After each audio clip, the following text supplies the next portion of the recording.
Dollar. Dirt and money, no soul. Had to go and get it, ain't no time to kick it. Got a stack of flip for my foes. Dollar. Please tell me you can hear me. Don't turn your back and don't neglect me. Just let me know if you need me.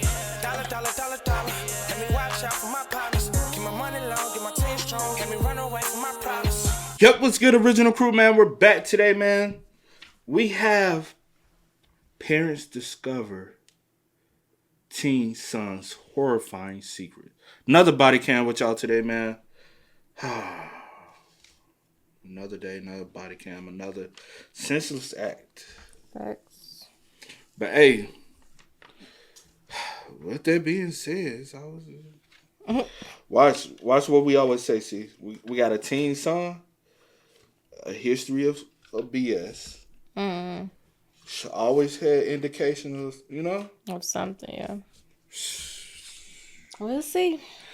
Hey, man, with that being said, before we get into it today, make sure you check out the links in the description box. Down below. You already know where to go. If you want to first support, you got to do it. Check out down below. Also, if you enjoyed today's visuals, lock it in with a thumbs up. Hey, man, let's dive into it. It's a long one, y'all. So buckle in, sit tight, get you some snacks, what you thought I was about to say, have fun?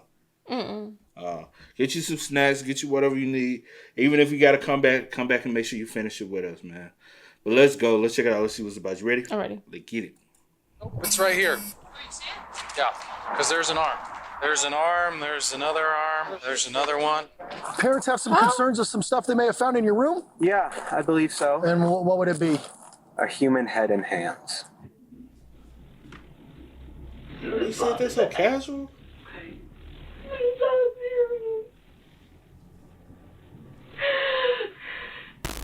911 is John. What's the address emergency? Hi, there's an emergency.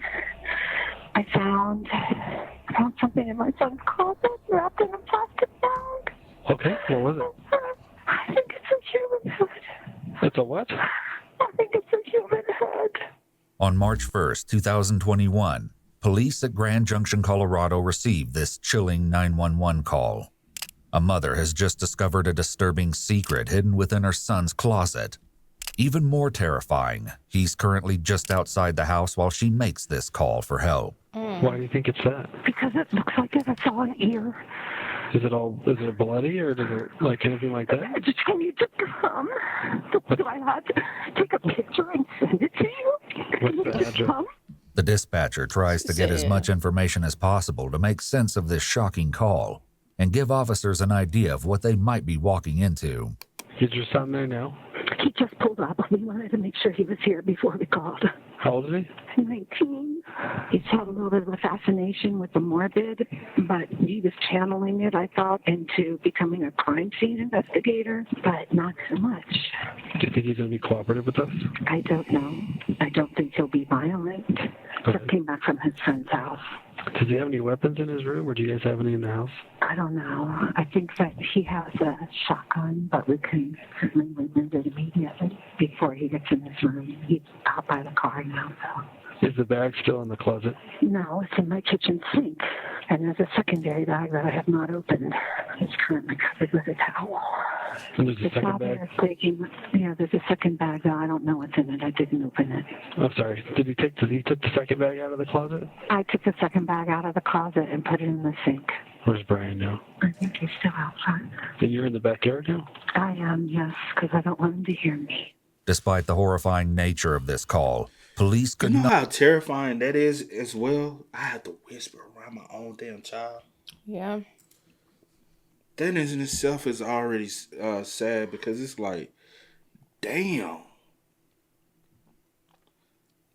Because one, you don't I guess you don't know what he'll do or how he'll react, and then two, you don't want him to run off because you want the authorities to get him. But also, I know certain parents that will be able to make that phone call in front of him and then not be afraid and not be worried about because they're going, you know what I'm saying? But yeah, I just never know. You catch somebody, a human head. I don't know what you capable of. I'll probably be scared too. Because I don't want him to hear me. Despite the horrifying nature of this call, police could not have anticipated the twisted tale of violence they were about to embark on. Nor did they have any idea just how shocking the motive behind the inexplicable horror would be. One day prior to responding to this harrowing incident, the emergency services had attended to a rather unusual call at 2 a.m. on Sunday, February 28, 2021. 19-year-old Brian Cohey Jr. is having a bad night. As officers arrive at the Blue Heron boat ramp, they can scarcely believe their eyes. The majority of the following footage has never been seen before. It's been analyzed by a qualified team, including a licensed professional counselor, a licensed clinical psychologist, and a former detective, former licensed polygraph examiner, and former hostage negotiation commander and instructor. How do we call a tow for that? I don't know, because he'd have to get in the friggin' water. Yeah. What in the world? I called Black's Towing. They want me to text them a photo of the car because they think they might be able to pull it out. Okay. So you're already in contact with them? Yeah, but I only have like 10% battery left on my phone, and now he wants me to text him a photo of the car, and I'm like, oh, good Lord. I can take one and text it to him for you if you'd like. Oh, that would be fantastic. Thank you. It's not every day that police officers see a car floating in the Colorado River. To try and make sense of what they're observing, the officers speak to Brian's mother. He is an inexperienced driver. Okay. Put his car here on the angle and got out and just looked down for a moment, and when he went to get back in, he wasn't able because of the angle to pull it out. I don't know. He's right there. Okay, we'll talk to him real quick. Sounds good. Officer, that motherfucker hit her. Weird. No. He hit her. It's me. Bruh. I'm like, He bro. shows too many signs already, and that motherfucker ain't all there, bruh. He... Say, bro, what are you doing? That you spitting on me. Also, how the hell you get your car in a river like that, bro? Why are we even right here? And if he's such an inexperienced driver, he don't need to be driving at night, no way. Not at night, or why are we in this area? Facts. It sounds like he's trying to get rid of some evidence. I don't know, child, but we about to see something. That's gonna crack me up forever, bro. You said forever. It's the way, serious. no, it's the way he rolled the window down too. He 19. He's a grown ass man. Grown. His mom is out here talking and making decisions for him as a grown ass man, and he's sitting in the front seat like this with the window up, and then Mama point at him. You not right. Bruh, okay. It might be late and I'm tired, but I don't know, bruh. It's weird, Okay, bruh. take it back. Let me see. I did take it back. All right, I'll take it back one more time. I'm sorry, y'all. When he went to get back in, he wasn't able because of the angle to pull it out. I don't know. He's right there. Okay, we'll talk to him real quick. Sounds good. Officers decide it's best to get the story straight from the horse's mouth. Right. And 19-year-old Brian has no choice but to own up to his mistake. Little do these officers know, there's a sinister secret lurking in the background of this crazy story. Looking in the background. Is your son right here? Yep. Hey, partner, you want to come out and talk to me real quick? Sure, I Appreciate mean, it, man. I'm really cold. Is it okay if it's in here? What the fuck? Get your... That's fine. Because he is. Okay, that's fine. I didn't. He did what with his pants? This is Wait, the hold on. fucking problem, bro. Hold on. You see, Mama's already trying. Yeah, okay, let me see. I'm really cold. Is it okay if it's in here? Because That's fine. Because he is. Okay, that's fine. I did not know that. No, please stay in the car. All right. Nobody else in the car. Nope. Okay. No, just us. I'm the father. That's the mother, and this is our son. He called us 20 good. minutes ago and said, "Dad, I I know my parked daddy the boat was in ramp, there. and I messed up. I tried to get out of the car and slid down." Well, you're not hurt, right? You're okay? No, just a little cold is all. Just beside your pride a little bit. And probably $7,000. Okay. All right, man. Do you have your ID with you, driver's license by any chance? $7,000. What were you doing down here, bud? Well, I felt like I needed to get out, and I figured, why not park here and just relax a little bit? Relax and think. Okay. And I parked on the boat ramp, and I thought it would be easy to get out. But when I tried to, Where did you park exactly? Were you down the hill a little bit? Yeah, just a little bit. Okay. And then When he got back in, go ahead. when I got back in, I tried to put it in drive, and it didn't go up. So then I tried putting it in low gear. Hold on. So did you drive forward? You put it in drive? Yeah, I'm gonna drive right in. Or did you put it? Huh? Or did you reverse into the position? She said he inexperienced, so he may not know his gears from. So he shouldn't be driving, right? Especially at night with glasses. That was personal. It wasn't personal, but it's the truth. You can drive at night with glasses. Take y'all glasses off. What y'all? I can't see shit. I have astigmatism, so I need mine. At night, especially. Oh, man. It's just Joe show. Shimmying it a bit. That didn't work. Were you facing down? No, I was facing up. You back down? Yeah. That's a really good idea. It's a predicament so ridiculous that the responding officers can't help but laugh. How we're going to handle this, man? I don't know. Do I get a tow going for a car in the river and see if anybody will take this? I'm going to work on that. I don't know, man. So I'm kind of glad you were coming down here because I was like, it's not a crash. He just it's like parked 8 feet out in the water. He parked it and basically couldn't get it up. It just lost traction, looks like, and then he actually went in it, in the water. He's not hurt at all. So I'm like, how are you going to get this car? He probably was getting rid of evidence. Because why would you back into an area like that? Right. I don't know. Far out if possible. I don't know. I don't know. The officers are convinced that this is a teenager's mishap. It will be some time before they begin to suspect that there's anything more to this story than what they've been told. We're gonna get some options for you here, man. I'm not sure exactly if we're gonna see if we can go through the list if anybody's got some ideas on getting this car out of here or not. I don't know. I don't see a whole lot of cars that have put themselves in that situation. So we're gonna see what we can do. And, I'm actually the owner of the life jacket program on the boat ramp here. Mm-hmm. I do all the life jackets in Grand Junction, Colorado. So it's like, oh my God, this is not. It happens. It happens. Faced with embarrassment over the whole ordeal, Brian's mother talks with the officers. Yeah, we made him wait till he was almost 18 before he got his driver's license because we didn't want him having any accidents like they do when they're 16 and 17. Gotcha. Things. But stupid, he doesn't have any instrument, I guess. Yeah. Not gonna lie, this is my first time too. Really? It's a new one for me. What's that? So I've never seen one of these either, so it's a new one for me. On my website, backing up when people back up their boats, I see accidents when a truck goes accidentally in the water. Mm-hmm. Next you know, the boat and the truck's in the water. But Lost him.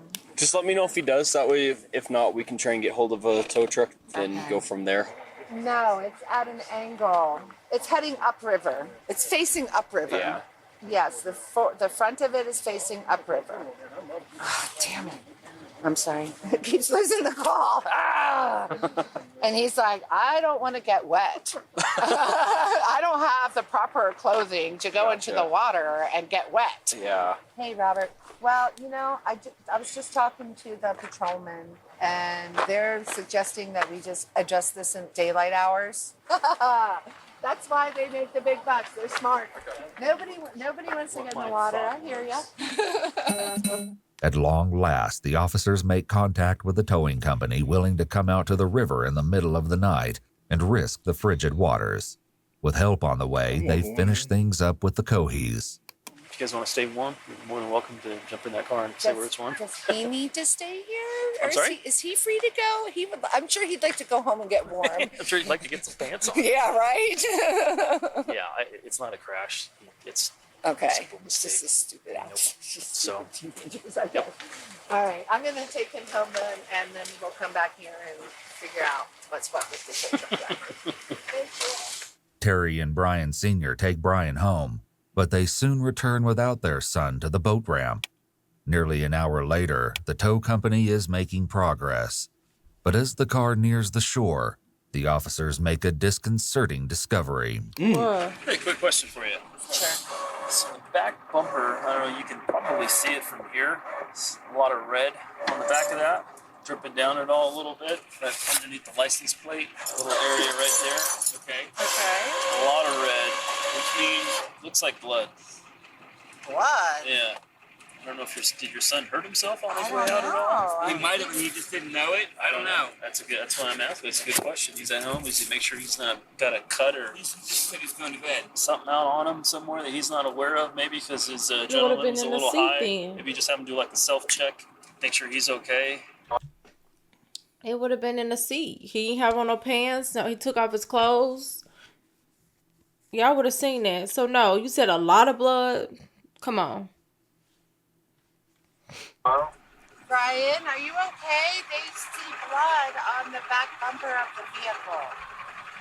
Really? Yeah, did you get hurt? No. Are you sure you don't have any injuries? No, I'm fine. There's blood on it? We're not sure. We're not sure. It's a red, something red underneath the license plate. Similar blood stain. Oh, no. All right, but you're not injured. You don't have any cuts? No, I don't know what would cause blood or whatever it is on the bumper. But you're not injured? No, I'm not injured. Officers may have some concerns about the mysterious red substance on the bumper, but they released the car into the Cohees' custody. However, on March 1st, the next day, the police once again find themselves at the Blue Heron boat ramp. A homeless man by the name of Warren Barnes has been reported missing. Officers speak to the woman who called in the report. How do you know Warren? I own Monique's Bridal downtown, and I give him a chair to sit and read his books. When was the last time you saw him? Saturday, 5 o'clock. I said, I'll see you tomorrow, Warren, and he was like, okay, meaning he planned on coming down on Sunday, and then he did not show up. So I'm thinking if they saw him Saturday, maybe it happened more up there because it's weird. He would never come down here. He would never come all the way down here. He doesn't have a camp down here or anything? No, he worked for People Ready. And someone found the wallet and called People Ready this morning. And they said that everything looked like it was in there because he doesn't have much. And I just gave him $20 for beer. So I know that he had maybe a couple bucks. So they found his wallet just down here at the boat ramp? Monique Lanati has forged a special friendship with Warren over the years. So why did you, what raised concern with you today to report him missing? Because the place People Ready called to see if I had seen him because he didn't show up for work, and he's never once not shown up for work in the 4 years he's been working for them. So I said no, and that I hadn't seen him since Saturday. He was camping down here? No, she's never seen or heard of him being down here.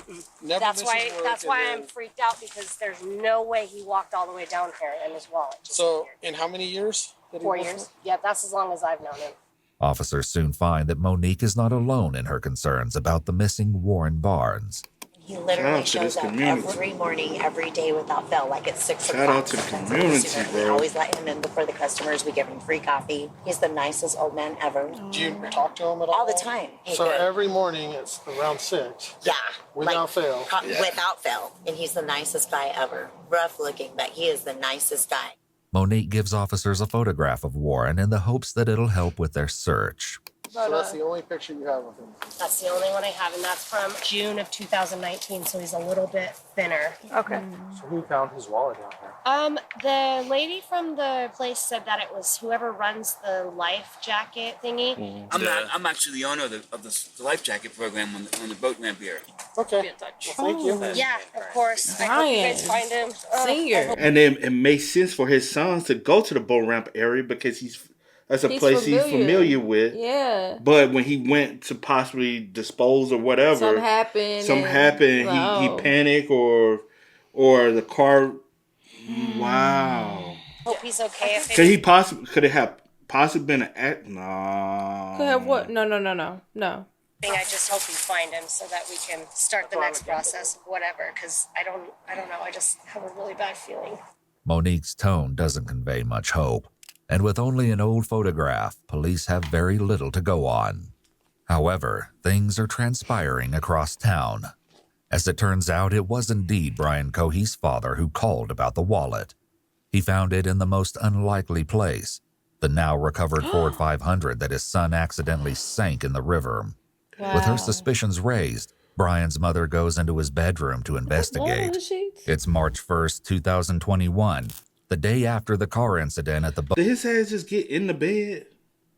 Yeah, it looked like blood on his sheets. Fresh. boat ramp, and Terry Cohey is about to make a horrifying discovery as she opens her son's closet. I think it's a human head. It's a what? I think it's a human head. Why do you think it's that? Because it looks like it's on ear. Shocked and terrified by what she's found in her son's closet, Terry Cohey nonetheless has the presence of mind to keep Brian in the dark while she gets police to her address.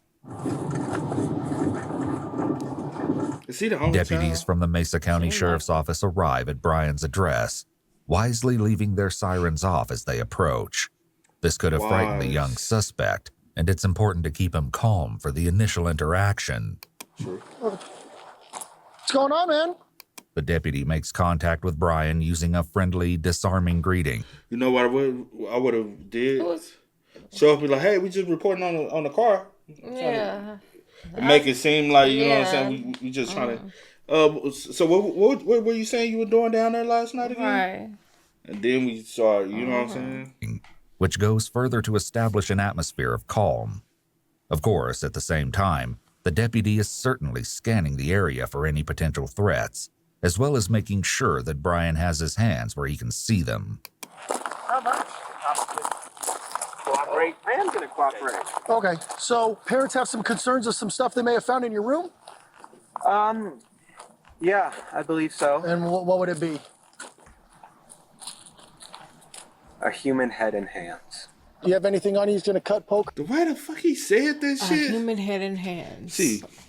Like, what? A human head and hands.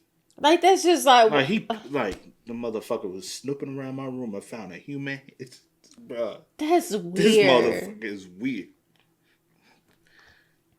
And like, he did it like he got a fucking attitude about it. Like, you know what I'm saying? I don't even know why they was in... You know what I'm saying? Yeah. Like, little bitch. Good. A human head and hands. Do you have anything on you he's going to cut, poke, hurt, stick me anything without reaching for nothing? Don't reach for nothing. My phone and my wallet, that's it. Well, I'm going to have you face that way. Put your hands on top of your head for me real quick. I just want to make sure you interlace your fingers for me real quick, all right? It's important that the deputy only ask enough questions to figure out exactly what is going on at the scene.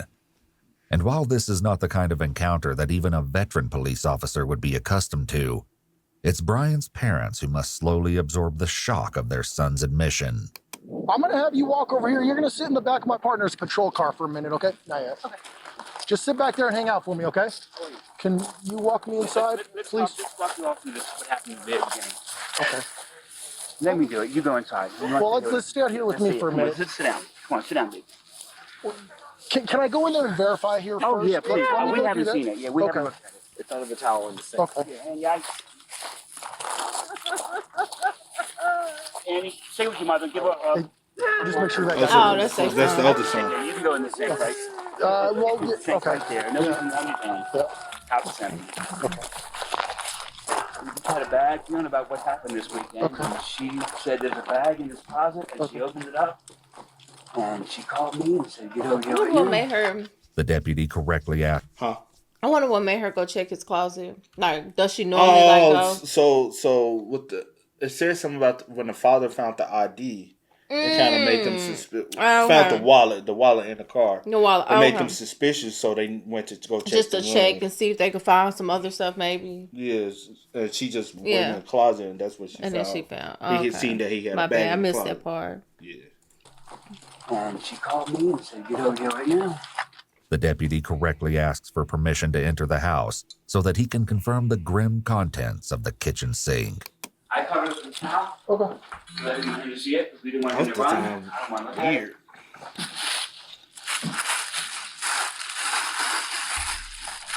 Damn, bro. Yep. Just sit back there and hang out for me, okay? How are you? I'm good, sir. How are you? You said your name's Brian? Yeah. I'm not feeling too well. You're not feeling too well? well? Fuck, how you feeling? The past few days, I've been very, very anxious. That's understandable. So what we're going to have you do here is I'm just going to have you sit in the back here, okay? I'm going to turn on the air for you in a second. That way you're not too hot. Are you a hot-blooded or cold-blooded kind of guy? I am very cold-blooded. I prefer cold. Well, no, actually, sorry. Hot-blooded. Hot-blooded. So you prefer the cold. Okay, fantastic. All right. So hop in here. I know you're tall, so it's a little bit of a tight squeeze, but like I said, I'll get that air on for you. Man, y'all doing shit too freely with his ass, bro. Literally, he had a human head. We ain't got no cuss on him. We freely just let him walk. You know, it's too loose, you know what I'm saying? Mm-hmm. About that. All right. Her induction's been quite violent lately. The officer has no response to this observation. How you holding up, Brian? Bro. Okay. A bit thirsty? You guys have any water in your home? I can't make any guarantees we're going to be able to go in and get some, but I will get some water to you as soon as I can, okay? All right, Brian. We're headed to the sheriff's office, and your family's going to go with us, okay? She also doesn't respond on the way to the sheriff's office when Brian casually makes another chilling remark. It's under this bridge. Okay, Brian. Thank you. No problem, sir. Still ain't got no cuffs on We're him. going to walk right this way, okay? They're fine with me not being in cuffs. I'm fine with you not being in cuffs. Okay, thank you. All right, Brian. Open this door for me, please. Hell nah, bro. I ain't Brian never, bro. Brian got a whole human head in the trash bag, in the house, never, in the closet, bro. in the sink. And Y'all too relaxed for me on some shit. What is going like, on? This crazy, bro. This is crazy.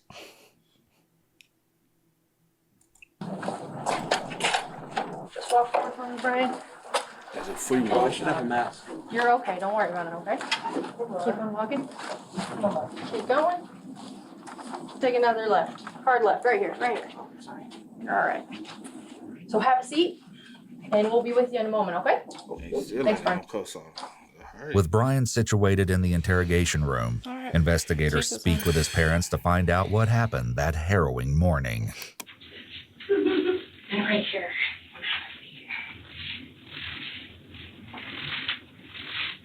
She's a little tall too. Huh?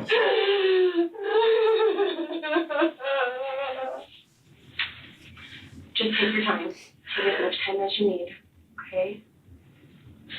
So I know very little about what's going on today. So, what started all of what's going on? Terry relays the incident at the boat ramp.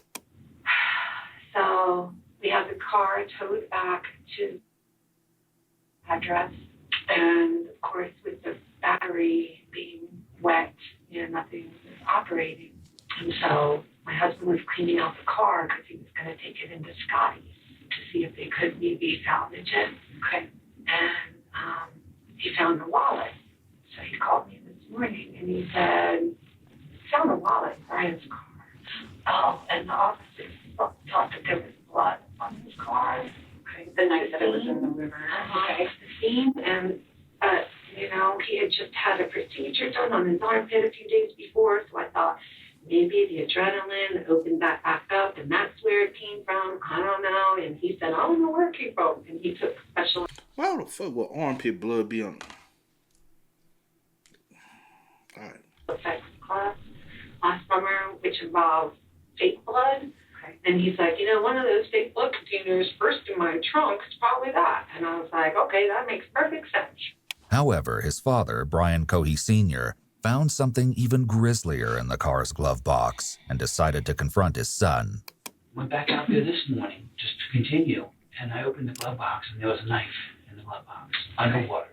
The glove box is full of water, very large knife. And then, as I go around the passenger door, I open the passenger door, and there's a wallet in between this door and I open up. That's not Brian's wallet. It's frozen solid. Let me try this. That's not Brian's wallet. So I take it inside. I end up getting one of the wads of cards out. There's a label ready. I read that. So I called label ready. And then another one, there was a social security card. I was like, hey, this is a weird call, but I've got a wallet here with so-and-so's name, and I'm hoping he works for you all, or you subbed him out or whatever. Mm-hmm. Oh, yeah, my one, we've been missing him. Yes, he didn't show up today. I'm like, oh, my God, now we've got a missing person. Okay, well, I found his wallet at Blue Hen Boat Ramp. So here's my name. Here's all my information. If you get a hold of him, tell him I've got his wallet here at my house. Okay, so I left that like that. Called Brian. Brian, what's going on? Why is there a wallet in the car? Oh, I found it down at the boat ramp when I was down there walking around. And he was so sincere. I took it all. I want to believe him. He's my son. Sure. No, your son just sick. That's why he was able to calmly just talk to y'all about a lot of stuff. He's fucking sick in the head. But I'm not gonna make that as an excuse. He's cold-blooded. We found how come he said, all right? this going on in the last 2 days. How come you didn't tell us about the wallet? Dad, I was just so excited with all the going on. My car getting towed because it's wet now. It won't start. I just didn't think about it. I didn't think it was important, Dad. I'm like, Brian, who is this one, whatever guy? Dad, I swear to you, from the bottom, I only know one. He's my school friend. It's not him. I believe him. There's blood on the bumper. Right. And I'm like a smear of blood. And I'm like, that didn't come from that cut. And I asked him, right, tell me the truth. I knew. I didn't want to believe it. Something was going on. Had that gut feeling. Despite the red flags, the family put the strange accident at the boat ramp behind them. But no one was prepared for the spine-chilling discovery Terry made the next morning. I was in his room, cleaning up, putting some things away, and he has a Rubbermaid container in his closet. And so I just kind of started digging through, going, what is this mess? Like moms do. Sure. And I saw a plastic bag, a white plastic trash bag. And I was like, what in the world does he have in here? And I picked it up, and it was heavy. And I held it in my hand, and I was like, what in the world is this? What in the world? Is it like maggots covering something? Or I don't know. I better take it in the sink. So I carried it out to the sink, and it was double bagged. So I ripped open one bag, and I saw an old boy. Okay. And I went,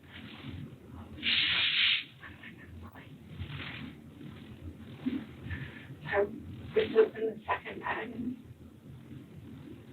it was all the bag. That image. Yeah, she gotta live with that for the rest of her life. Yeah. Yeah, I can't not live with that, That's tragic. I didn't open the second bag. Okay. I called my husband. I said, Brian Jr. had already gone over his friend's house. He said, Mom, I want to go over to Kai's house. And I said, okay, but, don't be over there too long. He goes, yeah, I should only be over there maybe 3 or 4 hours. It's good to hang out with her. And I said, okay. This friend was Kylan Like, and police would speak with her shortly. So I called his father. He said, how did you speak in Andy up from school? He said, I think it's at 12:30. 12:40, whatever. I don't know what time it was. I just said, you need to come over here right now.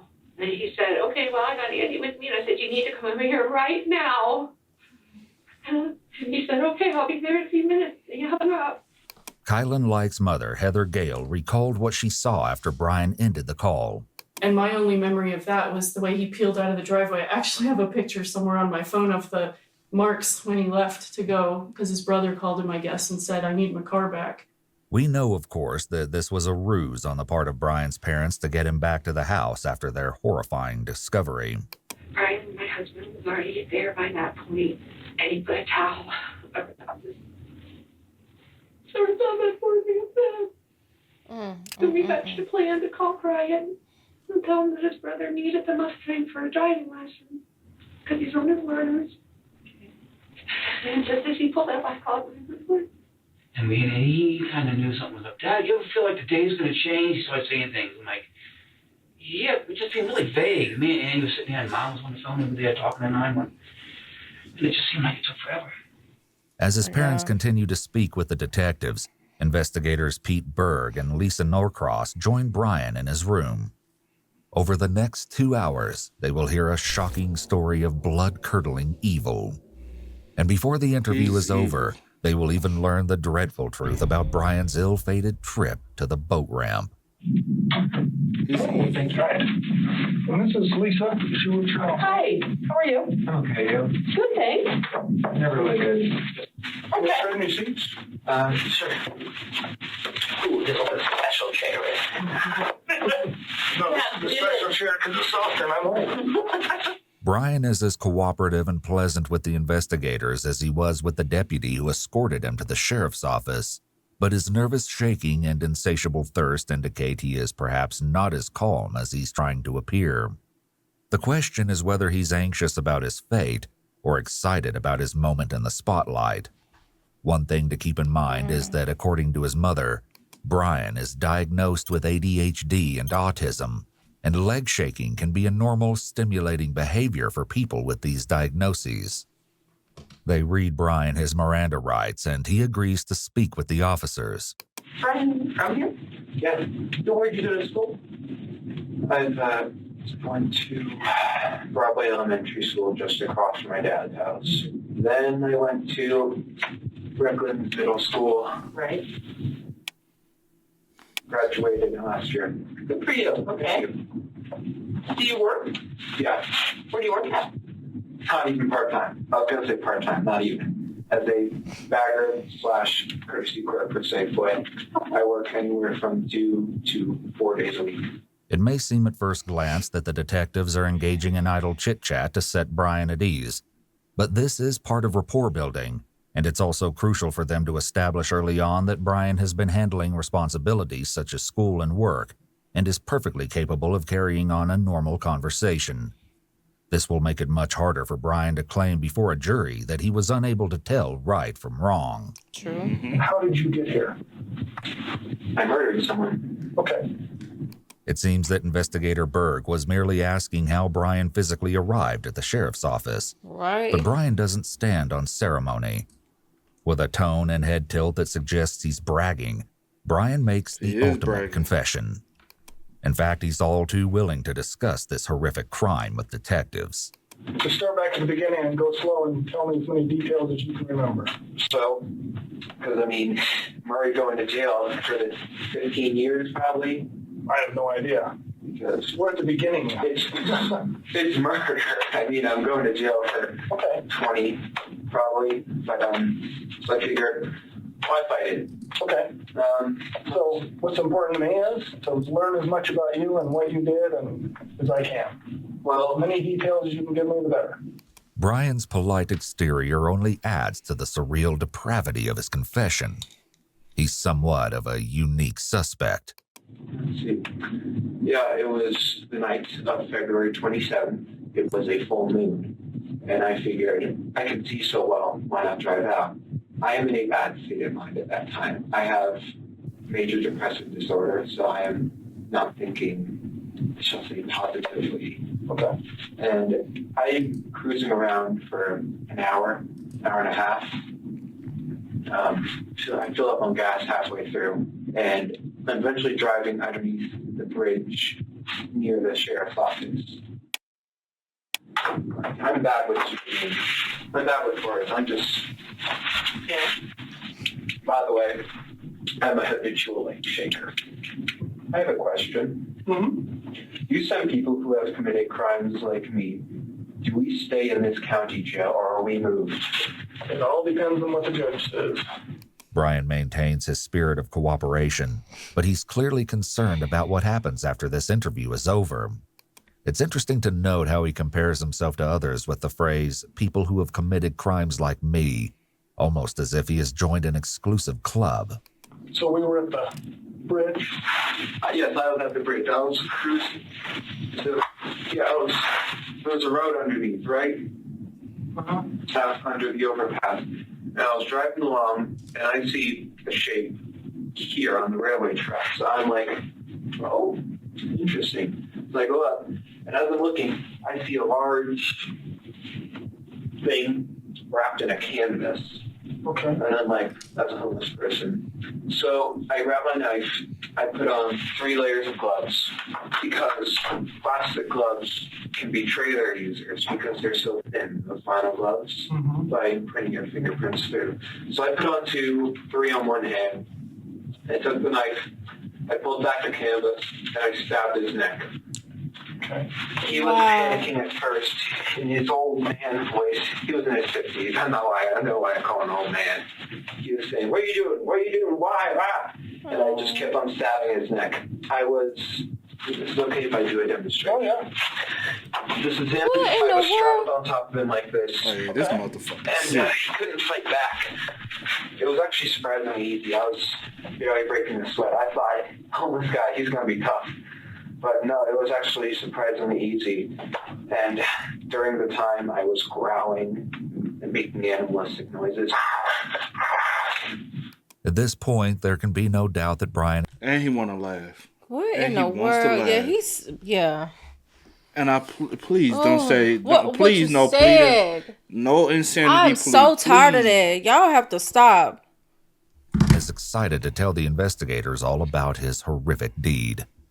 Not only is he pleased to be holding court, he's actually reliving the murder and relishing the memory, demonstrated by a smile. He loves it. Yeah, look at him. As for any question of this crime being premeditated, Brian admits to having put on 3 layers of gloves, which he already had with him. So it's a possibility he was out lurking anyway. And I wonder, because this actually sounds like, I don't know the community, I don't know the city, but it sounds like a smaller community, a smaller city, because the homeless man knew multiple people. Mm-hmm. And a lot of people personally had interaction with him. With him, yeah. So it was a possibility he already knew who this homeless man was, and he possibly was out actually looking for him. Because he knew, like, definitely probably have seen him. I know a homeless man. I can. Right. The whole ordeal lasted about a minute and a half. Okay. And when I was finished stabbing him, he took out his last breath, a grunt, and his head was halfway cut off in stabs. All the while, no, actually, after I killed him, I just couldn't stop saying, stinky, dirty, dirty, stinky, stinky. I wasn't smelling anything, but... In an eerie coincidence, on one of his social media accounts, Brian identifies himself as that stinky boy registered under his email ID. Right. And why were you saying that? I don't know. Okay. But you remember doing it, so. Yeah. I suppose it was just me speaking out my mind at that moment. It was a pouring out of the mind. Were you worried about, I mean, this looks like it's pretty close to the road and stuff. Somebody seeing you or catching you? It was 11 p.m., so not many were driving by. Well, it was behind the pillar. So, like, here's the road. It was here. So people would only see a brief thing here and here. So, bro, this sounds so premeditated. He knew that man was there. He done seen that man before. And he probably thinking like, oh, he a homeless man. No one would miss him. No one would know he's missing or gone. Because it was behind a pillar. Nobody like. So and then how his mom say he was into like CS, like into and stuff like that. And he already mapped because he took the gloves with him. He had the knife with him. Already with you don't ride around with a big ass that look like a butcher or steak knife. You know, like a big butcher knife. Yeah, you don't ride around with that. You don't ride around with just gloves in a car unless you do something where you need gloves. You don't have gloves in the car. So that's already MO of when you left the house that night, you left out the house to do something. Yeah. 2, you even said I was behind a pillar and no, I wasn't worried about anybody seeing me because I already knew. Like, you already knew that they won't be able to see me. Right. And if they did see me, it would be in a quick, come on now. That's crazy. Were you worried about them seeing you? I was worried about one of them stopping. What did you think could happen if somebody... Well, if they looked, well, it was quite dark under there, so they wouldn't have seen the guy unless they looked. They would have seen me holding a bloody 12-inch knife, wearing gloves, and wearing a mask to conceal my identity, a face mask. I wonder why they kept showing his mask. And so he also had a mask. Right. If this not premeditated, I don't know what is. And he keeps saying they wouldn't have seen him. So how you see him? Oh, he's infatuated with Michael Myers as well. And all of that stuff. That's why he had the gloves and the knife. Oh, weirdo. Okay. So you weren't doing it for COVID, you were doing it to hide your face? Partially. Social distancing. Yeah, but no one stopped. And I'm just like, proves the bystander effect. His laughter and offhand comments speak to his mindset, which is that nothing is wrong. Brian mentions the bystander effect here, which is the idea that the more people there are watching a crime, the less likely that anyone will stand up and do anything about it. There are a few different reasons behind this, but we know that it often occurs because people may be afraid that they'll be judged by the rest of the crowd if they step in first to do something. Ultimately, people are social creatures, and the vast majority of people chose to do whatever the rest of the crowd does. It's a rare person that steps forward alone. I noticed you got a cut on your hand. Is that from... Oh, that was when I was doing gas, when I filled up. What happened was, because I don't want to be seen in a gas station with a knife poking out of my pocket, I put it in the car on the back seat floor. When I'm done with it, I try and grab it, but my hand slips and grabs the blade, and as I pick it up, it slices these 2 fingers. Okay. And then, let's see. Yeah. And then after that, I stripped his clothes. I cut open his belly to see his guts. They're really pink. Sorry, that was morbid. One of the exceptional aspects of Brian's confession is the level of detail he provides. Together with his casual commentary and jokes, these details convey to investigators that Brian is being fully truthful about what he did.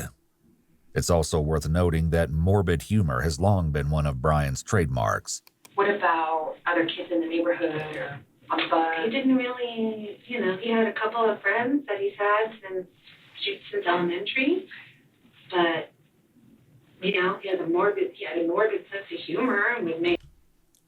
Y'all know he had signs of something prior, because he's talking about he cut the guts out. 9 times out of 10, he's done things to animals. He's cut the guts out of animals too. You don't... Make jokes and I say, Brian, that is not funny. You go, yeah, it is, Mom. You just don't get my sense of humor. In an interview with prosecutors, Kylan Like, who's known Brian since the 9th grade and whose house Brian was visiting just before his arrest, says that being provocative is a hallmark of his personality. When I first met him, he was very edgy, is the best way I can describe it. He loved to get a reaction out of people and say things that would make people have a double take. He wanted to go against the flow. His jokes were always in the realm of dark humor.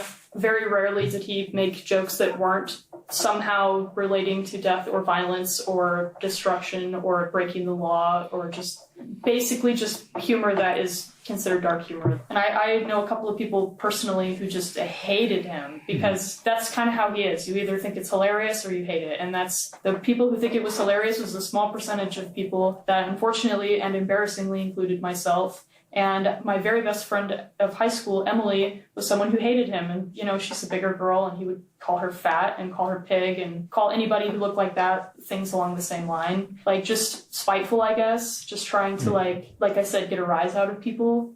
Kylan Like is not the only one who noticed Brian's love of sick humor. While in a youth diversion program 2 years earlier, Brian asked the other teens if they enjoyed a snack known as crispy meat bites. He joked that the recipe involved running your cat or dog through a meat grinder and then frying them up. Despite Brian's predilection for dark humor, Kylan's mom tells investigators that she never worried about her daughter being friends with him. He didn't seem scary to me at the time. He just seemed unusual, in the way that my nephew and other people I know that are on the spectrum are just a little unusual, not a lot of eye contact, things like that. But he never struck me as scary. Like I said, I actually let my daughter and her friends, not that I was in charge of her friends, but I let her sleep over at his house, a month, 2 months, whenever New Year's. And his mom, as far as I know, she ran a daycare. So I thought, good with kids, whatever, Okay. Not only does Brian's mom run a daycare, she runs it out of her home. Upon discovering the severed head in her son's closet that afternoon, she had to scramble to get parents to pick up their children before calling police. And I sent home all the children. I had a few little kids over that I was watching, so I called their parents and they said, "It's been a family emergency. Please go pick up your children right away. They're safe. They're not hurt." Parents came. I hope everything's okay. And they took their kids home. Back in the interrogation room, Brian goes into further nauseating detail about the post-mortem mutilation of Warren Barnes. Destroyed his eyes by stabbing them.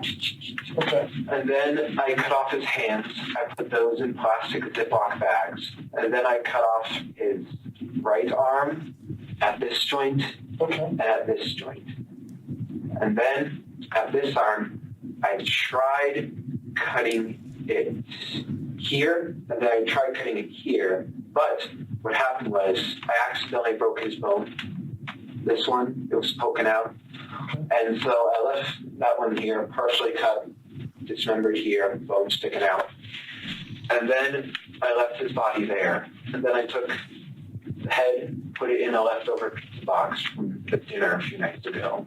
And then I took the hands, put them in the back, drove home, hid the hands and head in my room, cleaned the knife, threw away the garbage with the blood on it, and then put the blood stained, wasn't stained, it had splatters on it. I put it in the dish, in the washing machine. What did you put in there? I put the outfit I murdered him in the washing machine. Look at the fit. Stop allowing y'all kids to watch stuff that they can't, that they fucking can't understand and comprehend. This is fictional ass shit. That's so what it is. He thought he was Michael Myers for the night. Yeah, I was right. Okay. In a washing machine, put it on high speed so it would effectively remove the blood. Washed it twice. You'll notice again that not only is Brian's level of detail remarkable and disturbing, he talks about the steps he took to avoid getting caught. These will undoubtedly be important elements to any eventual prosecution as it goes to establishing his state of mind. I can back up just so I don't lose track of where my mind is. So you cut him open, did you cut his arms off, his hands off, all that before you went home? Yeah, before I went home, I tossed the arm bits around. Like I took the right arm bit, threw it out, took the left arm bit, threw it out. So it's somewhere around that bridge? Yeah, but look in because I know crime scenes can be a very wide area. Mm-hmm. You're going to want to look in a 10-foot area. So like, this is a zoom in. So here's the road. And here's where my car was parked. His corpse is here. The interview continues to get more and more bizarre.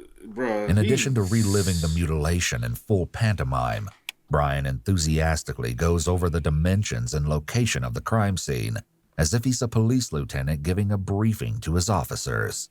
I hope I'm being cooperative. Oh, you're doing great. So you could have just walked over here. I could have. There's no use trying to deceive Brian. So that's north, and you threw... What all did you throw while you were there? I mean, how many pieces am I looking for? There are 2 pieces of arm. This section and this section, just in this general area. I couldn't say where they are. Armed with information they've been fed from the interrogation, police officers descend on the area. There they find a scene that will no doubt haunt them for the rest of their lives. It's right here. Yeah. Because there's an arm. Hey. The female cop starts to laugh when she sees an arm. It's unfortunate that the family and the court will hear this. Exactly. There's an arm, there's another arm. Okay, hold on. Do some pictures. There's another one. I don't have a clue. This is like something out of TV. Yeah. Discussion with the deputy chief about how these kids don't have any. Right here's a leg. That could be the upper arm or a leg. Well, there's 3. There, and there. Probably giggling. Down there. I mean, if we can get the lab out here, that would be the best thing. Get forensics on. Oh, check out the camera. Holy hell. As police officers less than half a mile away take measure of the bleak crime scene under the bridge, Detective Norcross probes more deeply into the whereabouts of the rest of Warren Barnes' remains. You took, was it the head and the hands? Mm-hmm. And what did you put them in? Well, there's a 3 rule for bodies. I like to call it the 3 rule. Okay, tell me about that. 3 days, the body starts to stink. No, 3 hours, rigor mortis sets in, body stiffens. 3 days, the body starts to stink because of decomposition. Mm-hmm. 3 weeks, the body is starting to seriously decompose. Right. 3 months, the body is unrecognizable. 3 years, it turns into a skeleton. And may I ask how you know that? I just I've always had a fascination with forensics and with anatomy and physiology. That's something I made up. So that's something I don't want to sound like I'm inventing something. But that's why I coined the three-to-one. You kind of remember it that way. Yeah. That's your way of remembering. Is it accurate? Well, somewhat. So, This segment is fascinating for a number of reasons, not the least of which is the remarkable display of skill on the part of Detective Norcross, who makes Brian feel as though she's mesmerized by his account of the 3 rule. She gives him a moment of validation at the end, and Brian's satisfaction is obvious. His ego is stroked, and he feels that he's earned the approval of the detectives. yeah, so what did you have the head and the hands at your house? The head, I put, because it was starting to stink, I was planning on throwing the head and hands away. Not in the trash bag, not in the kitchen trash, but they were both in trash bags. The head was in a trash bag, I tied up the trash bag. Hands, I put in a trash bag as well. They were in Ziploc bags. And I was planning, do they sell empty paint buckets? I was planning to buy an empty paint bucket, put the head in it, seal it, and then I was going to throw it off in some dish. Okay. The hands I would throw in a different spot, wherever. I'm sorry, I just want to make sure I have it right. The head is inside of a trash bag. It was. Well, where is it now? In the kitchen sink. My parents searched through my room and they found the head and hands. Okay, and so are the head and the hands in the kitchen sink now? Last time I checked. Okay, so they're in the kitchen sink now because your parents put them there. But they were in my closet. As of now, investigators have only found a head, hands, and several pieces of arm. That leaves the mystery of where the rest of Warren Barnes is. What exact kind of trash bag? White. White, like a kitchen one, or what? Like a kitchen. Okay, white kitchen. That you put in a trash can. Yeah, and then what about the hands? They were inside Ziplocs, you said. Both in the same, both in a different trash bag. Okay, the white kitchen trash bag. Yes. But now they're in the kitchen sink. Yes.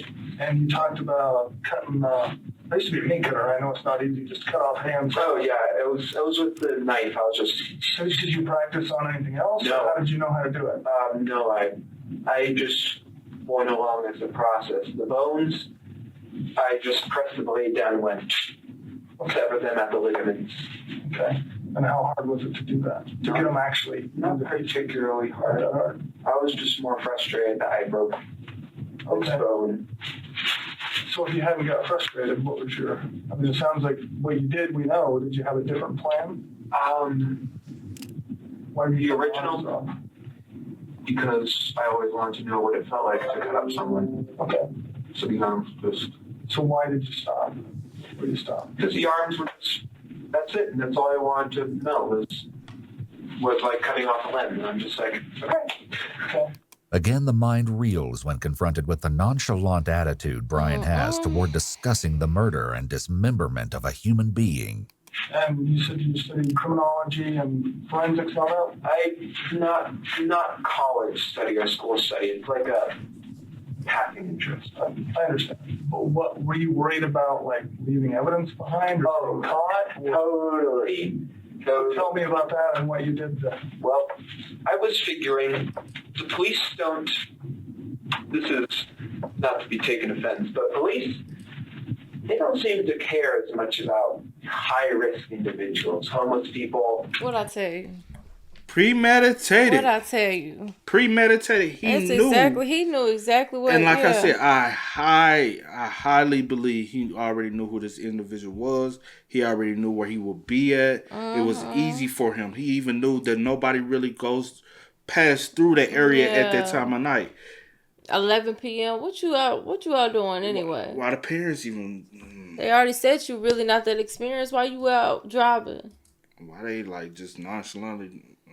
That's crazy. Prostitutes, etc. So I was deliberately looking for someone who lived that type of life. Okay. And I found a homeless person. And the original goal was just leave him there. But I was worried about the fibers on the outfit I was wearing that would be on his clothes and stuff. So I deliberately messed up the clothes.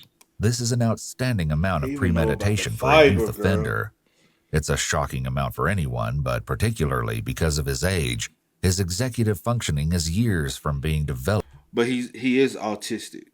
And when like if you know anything about kids who have been autistic, once they find a craft or subject matter that they really enjoy and they really into, yeah, they are some of the smartest people in that, yeah, like whatever it is, that subject matter. Yeah. Like whether it be sports, if it's sports, they'll be able to tell you every ounce of the sport.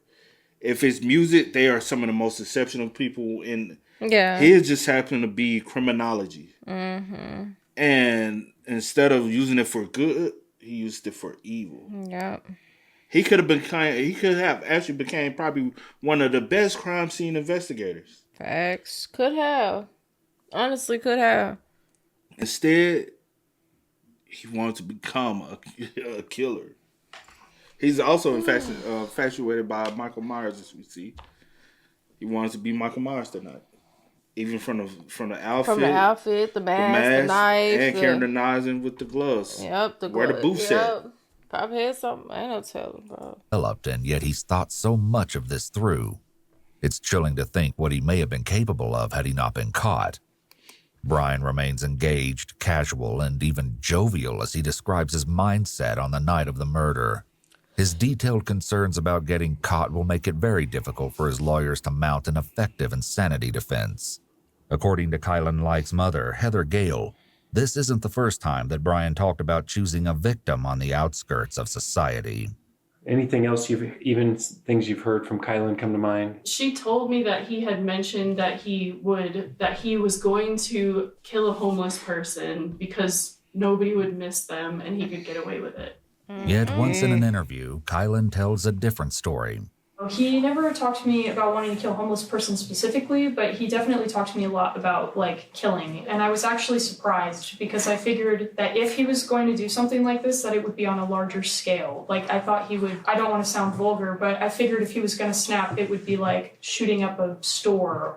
So why are we not reporting or why are we not, taking something? Why are we friends with somebody like that? And soon you start talking about that. Some people want to become friends with them because they afraid. And they like, hey, if you're going to do something, you're going to do it. You ain't going to be at my house and I ain't about to be spending the night. I ain't about to be staying over at your house. Or also, she might be into it as I well. I don't know. But, birds of a feather. Mm-hmm. Or something similar like that. And he had mentioned not liking his neighbors, so I thought maybe something would happen there. So I was surprised that he had killed someone, but I was also surprised that it had only been one person. So how long have you been planning or looking for someone to do this with before you found this guy? About a year. About a year? No, 6 months. Brian's internet search history adds an interesting element to this as he looked up homicidal thoughts every day and how to cope with murderous thoughts. So you come close or seen somebody or chickened out or anything in the past? No. I mean, I was looking for a deliberately secluded place like that one. I wouldn't just go up in Clifton and find someone walking down the street and stab them. No, that's too public. Everyone sees that. Well, have you looked at the homeless places or anything in the past? I have, yes. I'll go on night drives often, maybe once every 2 weeks. Now just peruse the streets. So before this guy, how close had you come in the past? Not at all. Not at all? You just drive around and... He watched him. He had to learn his routine. He had to know what he was going to do before he do it. Have y'all not paid attention to his thought process? He just doesn't act on a whim of doing something. Mm-hmm. He has to study it. He has to familiarize himself with. That wasn't a spur random situation. No. Yeah, look, just try and find. Is anybody interesting? No. In your mind, thought of a plan? Well, occasionally when you see girls walking down the street, I take a glance at them because it really is like Ed Kemper, where half of me says, "Well, I'm quite inept with women. I'm being honest. I'm no Casanova."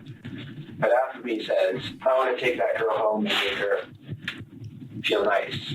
And the other half of me. It's just like what Ed said, is I want to see what her head looks like on a stick. Brian is describing a mindset that's detestable, yet he delivers it with a smile and a laugh. His obvious excitement in describing both his mindset and the murder raises questions about his psychological history. As well, another internet search Brian made reveals that he may have considered other sickening plans as well, as he searched for how do people react to a home invasion. However grisly Brian's sense of humor might seem, it's again worth noting that it's a trait his friends are familiar with. One of Brian's friends, Patrick Rahor, spoke with police. Our whole friend group was like really weird. We were like all of those. We're just a group of people like didn't really fit anywhere else and end up like finding each other at different points throughout school. We were just all kind of weird together. And so like the off-filler stuff and like anything that like seemed weird, I just kind of like took for Brian being Brian and just kind of tried to accept it. However, even his friend must admit that Brian was different. Our friend group would joke about if there was one of us that would like be a killer, it would be him, but it was like meant as a joke and only as a joke. I don't think any of us actually thought that something like that would or could happen. If his friends thought this, was there a chance that his parents did too? Tell me about Brian. Does he have any kind of mental issues or disabilities? You were told he had ADHD. Okay, so we put him on ADHD medicine. He didn't get it during the summer or weekends only when he was in middle school. He started exhibiting antisocial behavior, just saying things to get kids riled up and thinking it was funny. And then when he switched to Fruita High School, he did okay in 9th grade, 10th grade. He got in a lot of trouble, a lot of behavior issues. 11th grade, we had a big meeting and they said, kids don't get it. So we put him in R5. We took him and did some testing for ADHD and whatnot through Division of Rehab. And the doctor had said, yes, he's ADHD. Yes, he's autistic. Yes, he's this. Oh, and there's some indications that he should get further testing because of potential psychosis. And I asked about referrals and called, and nobody in town would see him. Okay, well, he seems to be doing good. You know, he graduated high school. He works at Safeway, and he's been working there for a year in August. And he's there part-time. And he said he's not taking his medication, or is he on medications now? He's on ADHD medicine. Okay. That he takes before work on his part-time job, and he takes sertraline, which is an anti-anxiety, antidepressant. Okay, so he's been diagnosed. And to the best of your... Is he actively taking his medication? Or is he, like, faking like he's taking it? Because he even said, I'm depressed. Or, also, you know, he's a smart motherfucker when it comes to this. Does he also know what to tell the people? Your knowledge, is he actually taking them? Like, do you watch him take them? I don't watch him take them, but I have the alarm set, and every night at 10 p.m. I say, Brian, take your medicine. And he says, I know, I am. And as I looked at his pill container, I mean, it's going, you know, seems to be going down. So I assumed he was taking it. They could just throw that away. Down the toilet. 3 years ago?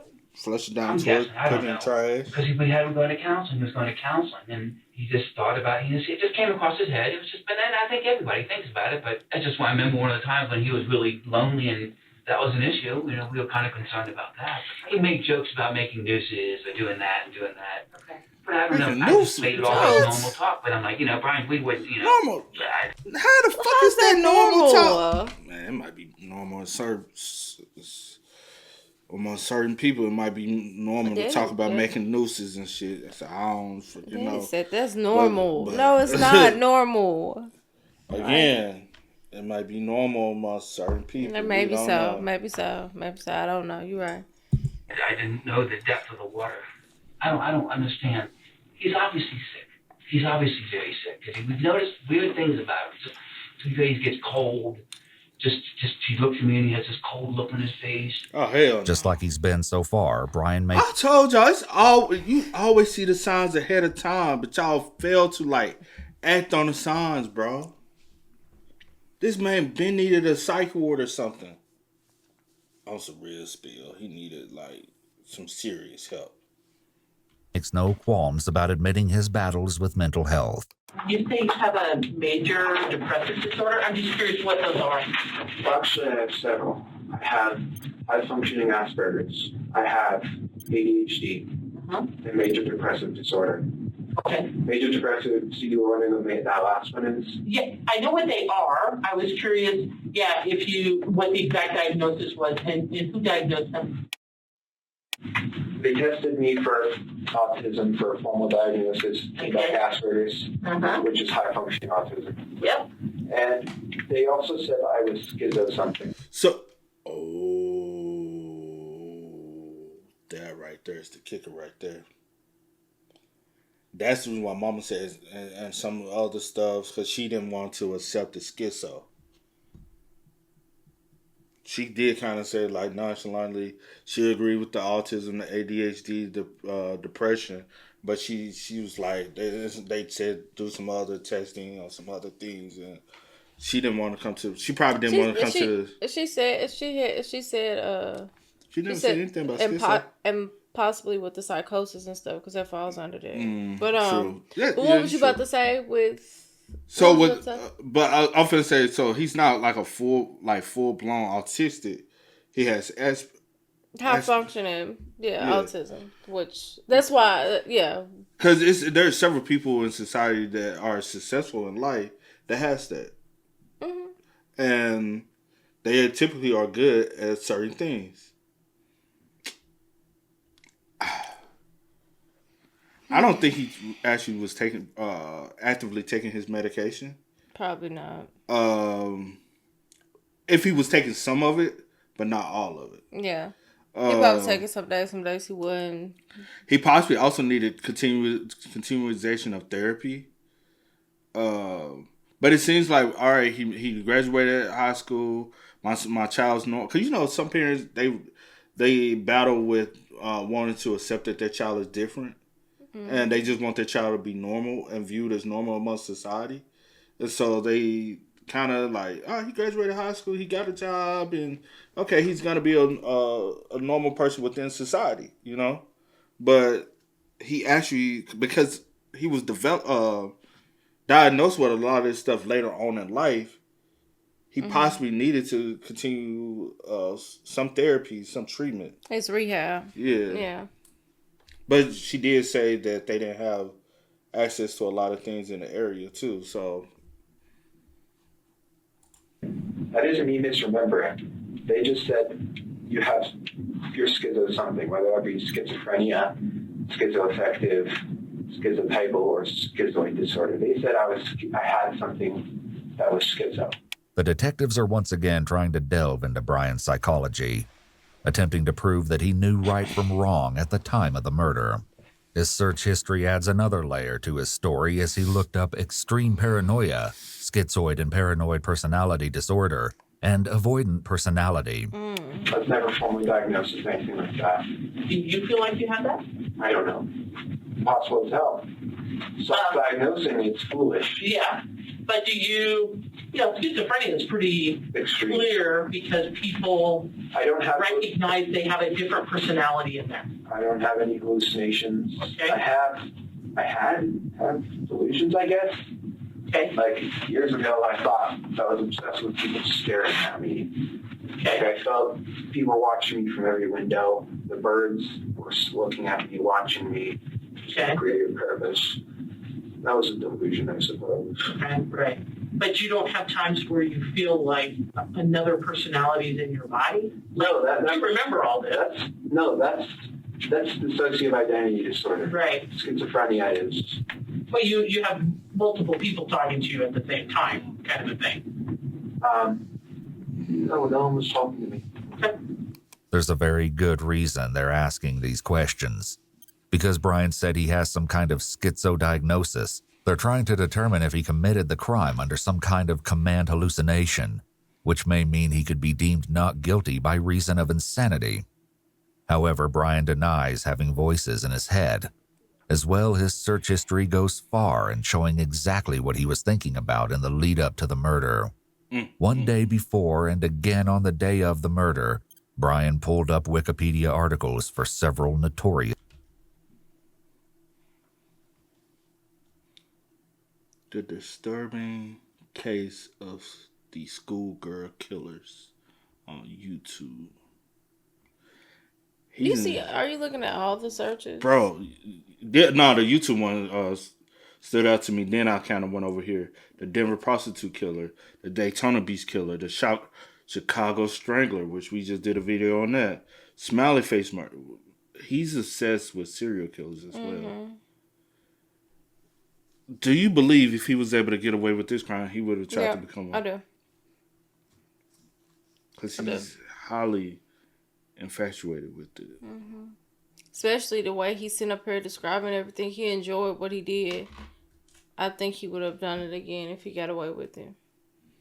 Even the Ed Kemper. He was infatuated with him as well, which also makes you like, let me see, disturbing. Only for research purposes, y'all. Chill out. What? I never even heard of them.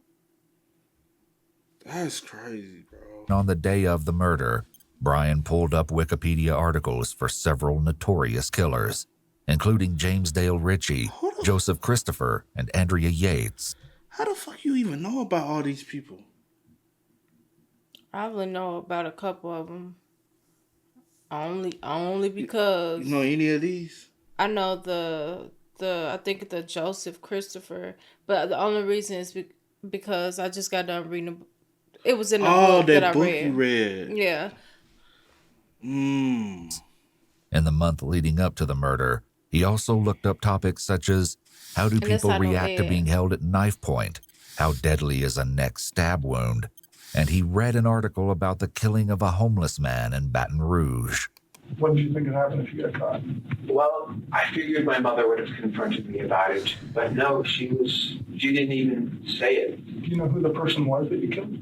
No, I took his wallet. I didn't look at it. I just picked it up, briefly scanned it. Knowing someone is very subjective. And even though he's... Have you ever seen him before around town? Have you passed him? He's very smart. I don't personally know him, but I know who he is. I know I've seen him. I know of him. I've I don't know passed by who him. he I know is. of him, right. So he, even though he has these disorders, he's very smart. Over it and put it in my car. Apparently it was Warren. My mom told me this before she found out that the missing person was Warren Brown, born in 1963. Brian doesn't seem particularly interested in knowing more about his victim, and the detectives turn Brian back to the subject of the evidence.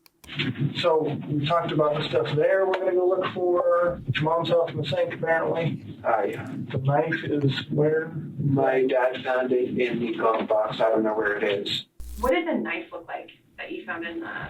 You know when you buy like a 10-piece knife set, the biggest one in there? Okay. I think when we moved Terry into the daycare, we probably bought all new kitchens, and I think he just took it out of the kitchen. Because we found it in his car before. Brian, you don't need this. Dad, I do. I don't trust anybody. Okay. You don't find any blood or anything on it. Didn't I say that? Then I said, boy, it was so many signs. Even finding the murder weapon in his car prior before. I don't trust nobody. No, I know what I've got planned, and people shouldn't trust me. Right. You the one looking about this stuff, thinking about taking somebody's life. Be for real. And I cleaned it.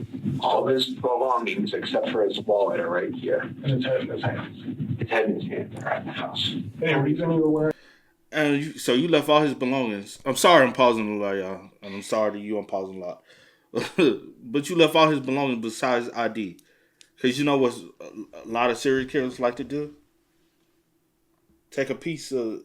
They like to remember the and then also, I think he also did it just so it would be even harder. Because he already feel like since he's homeless, it'll be... I feel like he did it so that it'd be even harder to identify him and like piece things together. He knew what he was doing. Or he thought. And he hasn't even admitted why he was really at the river. Oh yeah. We knew we got there. Yeah, and his head in his hands. His head and his hands are at the house. Any reason you were wearing dark blue one-piece jumpers? You know the movie Halloween, Michael Myers? Mm-hmm. He wears one of those, and for Halloween last year, I bought that as a costume to find the mask in my room. Okay. And I just associated that piece of that article of clothing with violence. That's why I was wearing it that night. Yes. As horrifying as all of this is, nothing they've heard so far can prepare investigators for the rest of the seismic revelations to come. First, however, detectives have a simple question for the killer sitting before them. Have you ever done it before? No. Okay. You gotta ask, right? Yeah. How about animals? Have you practiced on anything? Yes. It's a pretty big step. Tell us about that. It was 2018 Halloween. A stray black cat had been coming around our house. This was before I moved into my mom's. This was at my dad's. And I was thinking about killing it. The video is redacted in this part, but the transcript from the sheriff's office says that Brian told detectives that he herded the cat into a sleeping bag and beat it, strangled it, and snapped its neck. Wow. He then decapitated the cat, hid the body in a shoebox, and hid the head in a wine cork box. Wow. It seems clear that Brian has a sick interest in decapitation. There are chilling parallels between what he did to the cat and to Warren, including decapitation and keeping the heads in boxes. Both times he preyed on those he knew were vulnerable and that he believed no one would notice. And then I disposed it in the trash and got away with it. Okay. That cat. Did you keep him for a while like you did this guy, or? I kept it for 3 days. Then it started to stink. Is that where you got the 3 days and it stinks? Yep. Also because bacteria starts to float the body after a day to 3 days. So The story that Brian might have killed a cat is actually a widespread rumor in Grand Junction. Did you ever hear about Brian, either from him or anybody else, about him killing a cat? Yes, I remember hearing about it, but it also just sounded like made-up rumor, so I didn't really think anything about it. Did you ever talk to him directly about it? Like ask him if it was true? Might have. I don't really remember. Do you ever remember him saying, yes, I did that, or no, I didn't? Anything like that? Okay. But you'd heard rumors that possibly it happened, but never really got to the bottom of it? Mm-hmm. Patrick is not the only one to hear rumors of this type and ignore them, saying it was some kind of a sick joke. I know that there was another girl in that class who told me that she lived near him in that neighborhood and that they were always missing cats, and she felt like he was stealing cats in the neighborhood. And honestly, I don't remember if I found that out through him or through friends. Mm-hmm. But yeah, I definitely know about the cat. Did you believe that, or did you think it was just Brian saying something outrageous? Honestly, I don't know. I think I believed it, but that I didn't want to because I am a big animal lover, and that's just, I didn't want to see my friend in that kind of light. I remember my friends just talking about how messed up it was, and my friend Sean said that he knew the person whose cat it was, and he was super upset because the cat was super friendly or whatever. But I don't think I ever heard it around Brian himself. In a redacted portion of the interrogation video, Brian admits to finding a dead groundhog by the side of the road, which he skinned and attempted to make leather out of approximately a year before the murder. It sounds like you killed a cat. Well, actually, I was thinking of killing people during the cat, but I wasn't acting on it. But I started seriously thinking about killing people a year ago. How about when you were 12? Did you think about killing? No. So what in your life has changed, or what in your mind has changed to make you? I don't know. Was it like something all of a sudden one day you woke up and thought I'll kill someone, or was it a gradual? It was gradual, I think. So tell me about when those thoughts first started happening. Well, in high school. The interrogation is again redacted here, but Brian says, quote, "Called me weird, but I think everyone has had thoughts of shooting up their school. I suppose I just don't really like people." But he wanted to read really bizarre things and things that we didn't have in the library. I remember he actually checked out a book about Son of Sam, and then the next quarter he wanted to read about the Columbine shootings. He was very upset. Bro. This is teacher. Bro. Is teacher. These be for real. It's late and no, Brian. No one has. No, Brian. Everyone does not think about that. I ain't never thought about that. And I don't care for people too much, and I ain't never thought about harming nobody. Like, you said you have. I never said I have. Oh. No. I thought I missed. No. Well, what's up? I haven't thought about it. Oh, no. I thought you was about to say something. No. Everybody does. No, I agree with you. I'm just saying it's late, and it's just it bothers me that he has shown so many. I'm stumbling on my words. I'm tired. Yeah. But it has bothered me. So it bothers me so much that the fact he shows so many signs that everybody should have been alerted to this motherfucker being. It was like weird. so many excuses. Like, oh, it's just Brian. He just has dark humor. Oh, it's Brian. He just says things to get under people's skin. Oh, it's He's talking Brian. about killing people to really his best friend. Yeah. She's like his closest friend. Her mom even knew some shit. Right. His other friends knew some shit. The teacher knew some shit. The mama knew some shit. The daddy knew some shit. But you know what? Everybody, he's a normal kid. So it's fuck Brian. outta here, It's Brian. He just, fuck out of here, bro. Like he's getting books of the Son of Sam. He's getting of the Columbine shooting. Come on, that ain't. You need to have a conversation with your parents. And then. Sorry, y'all. Obsessed with just that kind of darker stuff. You mentioned a writing assignment. I can't remember anything specific just because it's been so long, but it does seem like there was at some point something he wrote, an idea about Columbine or something like that. And I can't remember really the specifics. Okay. It's more of a sense that he had an unhealthy fascination. Another teacher. And you knew he had an unhealthy fascination. Like, unhealthy. We're using that verbiage. If you knew, I'm so done with all these people, bro. Like, y'all see, everything is there. Y'all see it. Y'all have these, this gut feeling that something's not right, but everyone just passive. Oh, it's okay. Until something happens like this. And then everyone want to come out and say, well, yeah, it was that time, It's too late now. I hate when they do that bull crap. Oh, yeah, it was that time. And I remember that time. Oh, yeah, he did show some. Oh, yeah, I remember this conversation or he made this comment, but, I didn't think anything of it. But you know what pisses me off? Because I remember teachers used to call my mom about every little single thing. Mm-hmm. And they are like, oh, he's a troubled child. Is anything going on at home, man? It's like... But y'all had so many signs here, but y'all failed to want to report something. Maybe they would like, he's because of his disabilities. Yeah, maybe. And maybe passive. Maybe so. Maybe that's the reason why. I don't know. But he showed all the signs of indication. Even in the beginning, I said, I bet you any money he has done something to animals. That one cat wasn't the only. But I'll say this. That one cat might have actually only been one cat because he's very upfront with everything he's done. You ask him, he gonna tell you. He's very honest and truthful about the things he does. So I don't think he'll hide and lie if he hasn't done any other. Well, I think the way that he is, you ask him, he's gonna answer just that, nothing more. And people are like that. Okay, True. But you didn't ask me about any other times. You asked me this time. Have I? Yes. My first time was in 2018. But you didn't ask, did you do it again after that? Did you do it again? Very anal. Yeah. School shootings. Back in the interrogation, Brian tells the detectives that this isn't the first time his family has found something unsettling in his room. Last year, my parents found a kit I had been assembling. It had hammers, shovels, knives, large zip ties, duct tape, saw. That was meant for. And that's the reason why Mom constantly checks his room.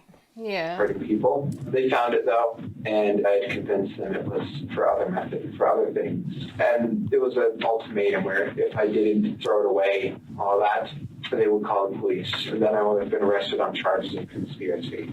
That was last year, before Halloween. So what made you put that kit together? That was for nights like that. So back then you were thinking about doing that too? Yes. That was. But you said you gotta ask him. In an interview, Brian's You high have school to. teacher recalls that his parents didn't seem overly interested in his disturbing behavior.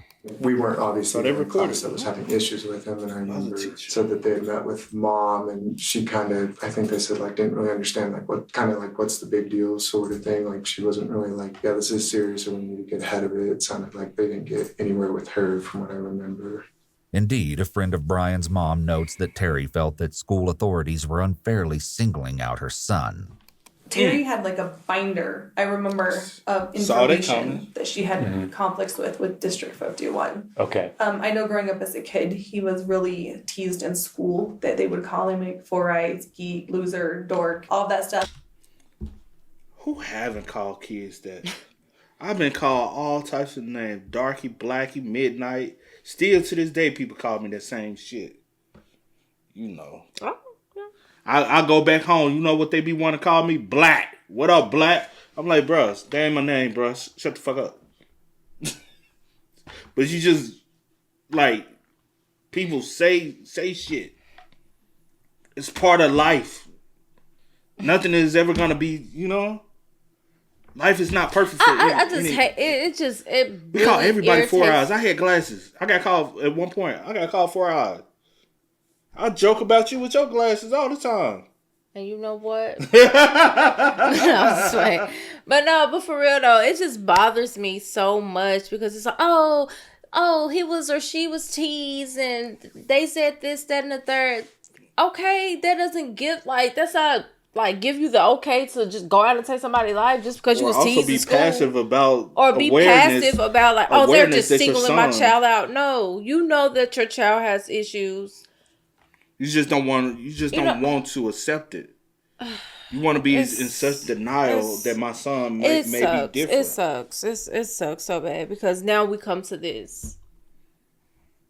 An innocent individual that he did shit to you. Nobody. Well, I don't know his past. So okay, at this moment. Okay, you. And at this moment. In that moment. It's an innocent individual. But the detectives in the interrogation room are more interested about his murderous intentions in the preceding months. I'm really curious when you talked about the hammer and the shovels and the knives and like the zip ties. I mean, what was kind of your plan then? That's a little bit different than you did this time. Oh yeah. So what was the plan back then? The plan was to go find, because there's no prostitutes in Grand Junction, I don't think. Have you ever had any sex crimes? Yeah. There's not prostitutes like 5 of them standing along the side of the road, but there's prostitutes in Grand Junction. Yeah, the plan was to go with one of them and have them come with me. And then the plan was to subdue them and tie them up and then torture her. So what made you not go back to the same plan and get, if you kind of had that as a plan. Would I have been caught? Well, I don't know. My point is if your folks, your mom found your stuff, right? Yes. And got rid of it. Why didn't you go back to that plan? Why change plans? Too much risky. First time in a row, they'll be like, okay, that's really suspicious, but okay, we forgive you, don't do it again. Okay. Second time in a row, we're calling the police on you. I didn't want to do that again. Okay, fair enough. Risk. And so they didn't call the police? No, because they gave me an ultimatum, have them throw it all away or call the police. Still won't call the police on you, even if they found it again. You know why? Because Dad found you with the fucking knife in the car. After finding that you had a kill kit previously before. The fuck? They weren't gonna call the police on you. At the end of the day, they kept trying to... In this situation, it's just you have a head in the house. We got to call the police. So I threw it all away. Detective Norcross does an excellent job showing great interest in Brian's kids and his previous plans, all of which encourages the suspect to keep talking and helps build a strong case against him. At this point, the video is redacted, but according to the transcript, the detectives ask Brian if he ever expressed any of his dark thoughts to his parents. He tells them yes, but only disguised as jokes. For instance, he once said, quote, "Wouldn't it be funny if you sold a lipstick with mercury on it to those beauty pageant queens, and they got poisoned because of their pride?" Wow. Brian was making these kinds of comments while in high school, as his teacher shares. And then he would just say some bizarre things, like to get a rise out of class, kind of to try and get attention on him, like just say a racial slur or, just kind of be loud and obnoxious to try and get attention. Were those outbursts like pretty random, just in the middle of class? Or Well, like one was watching a video, I think it's about like Genghis Khan or something. He said something like, an Asian racial slur. I think it was, he got that or something like that. Okay. Of course, the matter before investigators today isn't Brian's inappropriate humor, but his actions on the night of the murder, and the revelations from that night are far from over. Brian finally reveals the twisted true story behind his mishap with his car and the river 2 nights ago. What were you doing down here, bud? Well, I felt like I needed to get out, and I figured, why not park here and just relax a little bit? Relax and think. As it turns out, Brian's road trip to the Blue Heron boat ramp had absolutely nothing to do with relaxation. He explains to the detectives that after he murdered Warren Barnes, he returned home to try and sleep. But I was worried that because there was a hole in my gloves right here, I was worried that they would be able to obtain a partial print. So I figured, why not go all the way? I drove back in a different outfit, picked up his body, surprisingly heavy, put it in my trunk, and drove to the Blue Heron drop-off station. I parked, so it's like this, right? So let's say this is ground. The ramp is quite steep, and you need to have four-wheel drive to pull out of it. Okay. And my car didn't. So I pull in. I thought that I could drive out because I put it in reverse, A, so that it's easier to pull the body out, and B, because the back tires would provide propulsion to push up. Right. And I open the trunk, I take his body out, I put it in the water, and because I don't want fingerprints on a body, so I just try moving it with my shoes. That works successfully. He goes out some part in the river and floats off. Okay. God knows where he is now. Maybe a he. He's dead. Still a he. Okay, yeah. God knows where he is now. I think my guess was that it would be discovered this morning or next morning. So keep an eye out for any river-related activity. Okay. Wow. To inevitably drive out. Yeah. My car didn't come out. From Blue Heron. Yeah, from Blue Heron. Yeah. My car was stuck. I tried putting it full throttle. Yeah. That doesn't work. My car doesn't have four-wheel drive. Stupid me.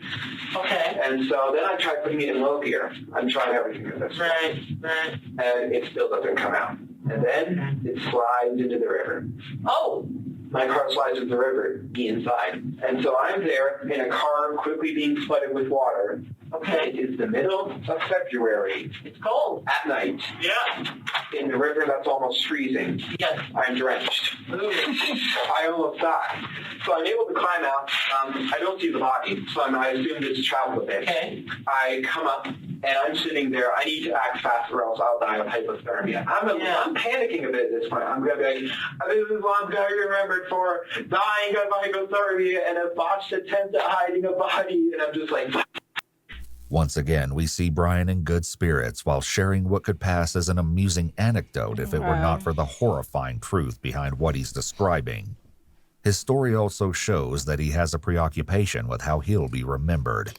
And what did you tell your parents? I mean, you obviously, got to tell them something. The car's in the river. Yeah. So what I say is, I feel like I need to get out. I often do.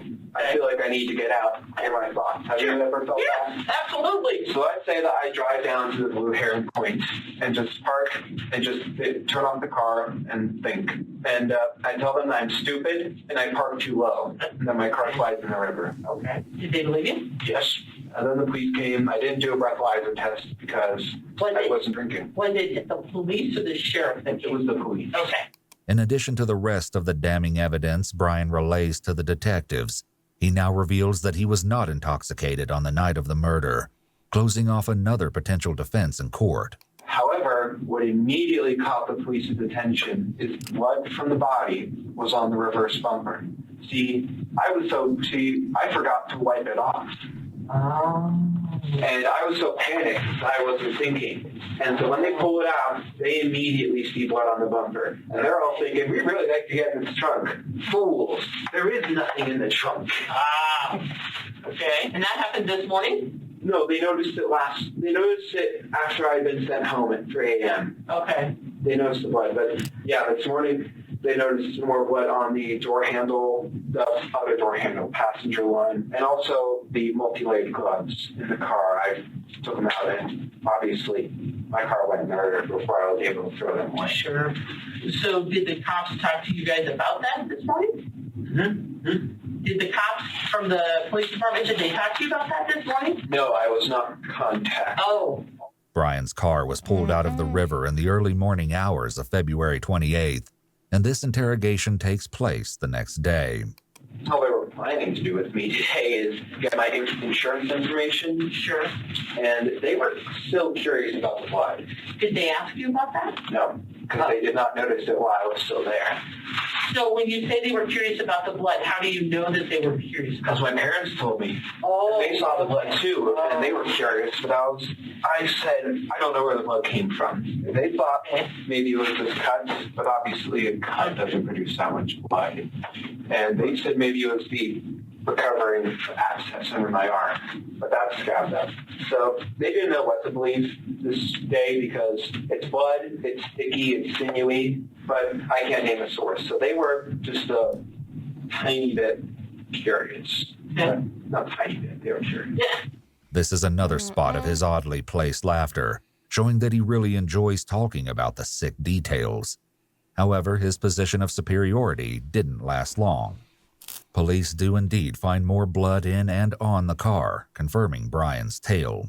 And I was worried about just how long it would take to find him because it's a somewhat traveled road. Police have a nose for that type of thing. They're trained to be able to identify the smell of a corpse. And obviously that was botched. The true story of what happened at the boat ramp will come as news to his friend Kylan Like, with whom Brian shared a very different account. First, though, on the very same night that he dumped Warren's body into the river, Brian messaged a group on Discord, which Kylan was part of. He wrote, "So, I totaled my car. It's in the river."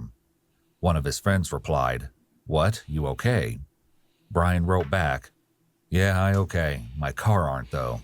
So I said, "Hey, are you okay? I don't have Discord RN, but I heard the news." And he said, "Yeah, I'm fine. Almost died, LOL. Sorry for the late response. My phone was off." I said, "It's okay. What happened?" He said, "I was out driving, needed to clear my thoughts, so I park at the boat ramp, drop off at the river, but my dump parks on the dirt and mud ramp. So when I try and leave, it gets stuck. I don't have my phone on me because it's dead. I try shimmying it, low gearing it, nothing works. Then it slides into the river, me inside. I'm able to get out, drenched in cold water, 1 a.m. I responded, "Oh my God." He said, "It's freezing out in February at night. I know I'll die of hypothermia if I don't act fast, so I make my way onto the road and wait for a car that takes 5 minutes. I flag him down, and the Samaritans help me by letting me use their phone to call my parents and to heat up in their car. I said, "Jesus Christ, dude." He said, "They arrive, the police are called, and we collectively decide to wait until tomorrow to tow it out. So in summary, I nearly died and am out of a car.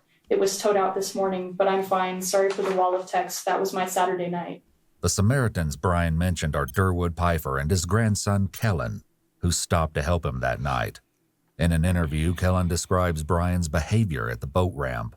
During the encounter, before his family got there, he kept kind of pacing around and saying, "I'm effed," expletive, and tried to calm down a little bit because I thought he was kind of concerned about his family finding out he crashed his car in the river or something. And I was like, "Hey, it's going to be okay," And it seemed to calm down a little bit, but I just remember it was a little off-putting how he just kept on pacing and saying, "I'm effed, I'm effed, I'm effed." This over and over and over again, so... With his attempts to dispose of the body and cover his tracks, Brian is showing clearly that he knows right from wrong. His mindset is further demonstrated by his search history on the day after the murder, when he looked up how to wipe data from Android phone. Does a river wash away evidence? How to dispose of organic refuse. His history also contains numerous searches for information on serial killers, a subject Brian has great interest in. I read books. I have a book on forensics. Okay. Did you read the book, the Ted Bundy book? No, it was on the internet. Yeah, okay. All right. And Pete has studied him too. Yeah, so... Great. Do you know who Ed Gain? No, Ed in California. Ed Kessler. Yeah.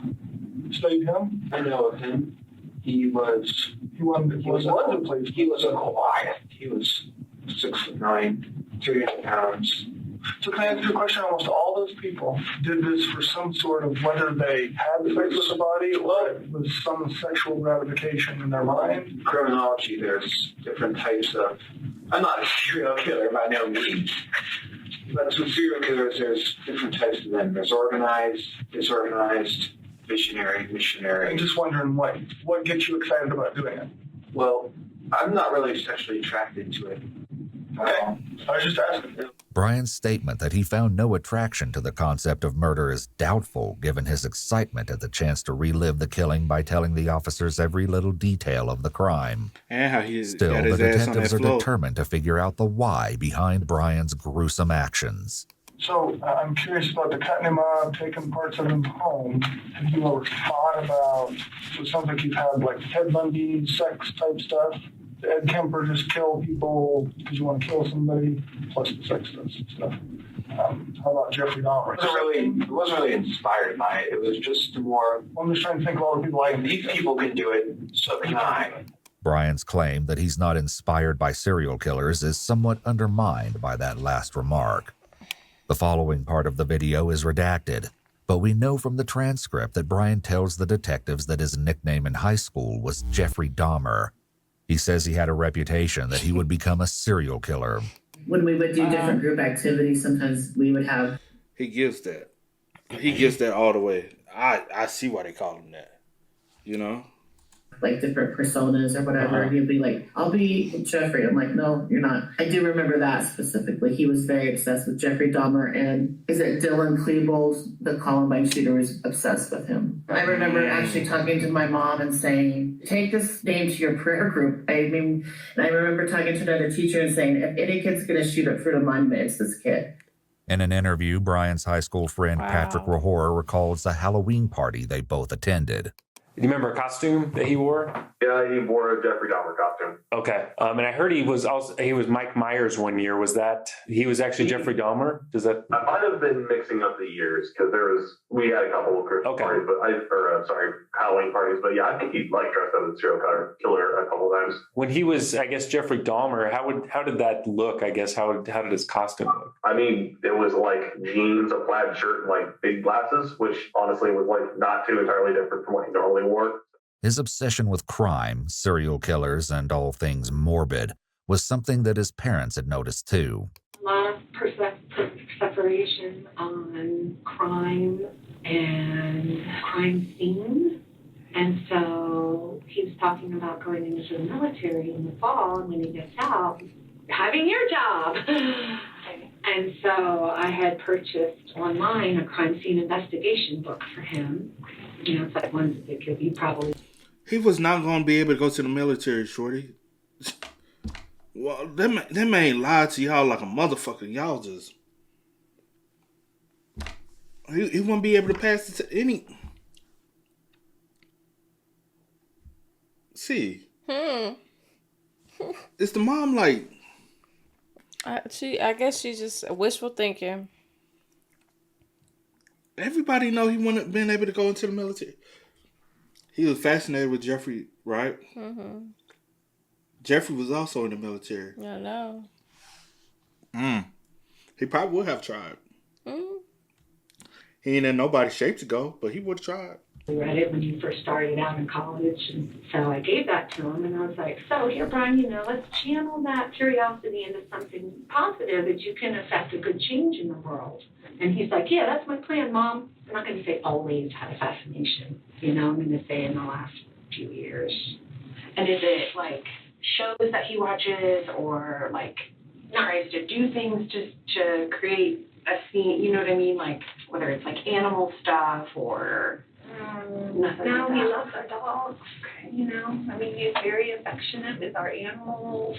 And, he would watch, just last week, he watched Silence of the Lambs. But I was like, well, he's 19, what sure, we probably all watched it. I watched it. It doesn't make me a serial killer, Right. And he watched The Zodiac Killer over the summer a couple of times. Brian's affinity for Jeffrey Dahmer wasn't the only warning sign observed by his teachers. Like the first week of school, we had a meeting with all of his teachers and his case manager, expressing the concerns that they had with him and also explaining. His case manager? Case manager? Some of his behavioral issues. Did anybody express that they had concerns he could be a serious safety issue or anything like that? Yes, I believe so. We were to keep a very close eye on him, and it's certainly very apparent early on that he was a very troubled person.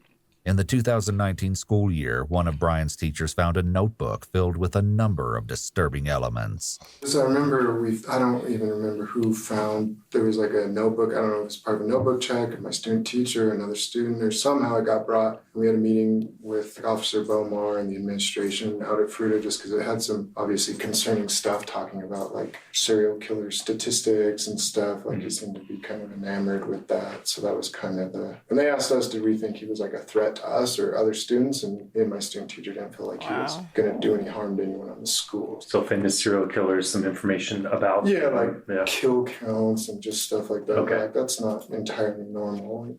The disturbing contents of the book discussed by Brian's teacher far exceed his initial portrayal. Within its pages lie numerous troubling entries detailing Brian's fixation on serial killers and other disturbing topics. Among these, Brian has devised his own cryptic code or alphabet. Furthermore, Brian's brief profiles of his favorite killers paint a grim picture of his unhealthy obsession with destruction and depravity. Additionally, he That went kind of fast. Came out with his own language. His own language.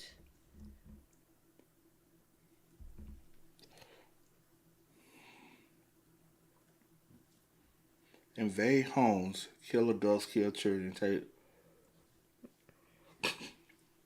outlined plans for taking lives and holding strong opinions about his own purpose and actions. The book was also filled with so quotes much about his evidence, beliefs bro. in neutral evil. One such quote read, "A neutral evil villain does whatever she can to get away with. She's out for herself, pure and simple.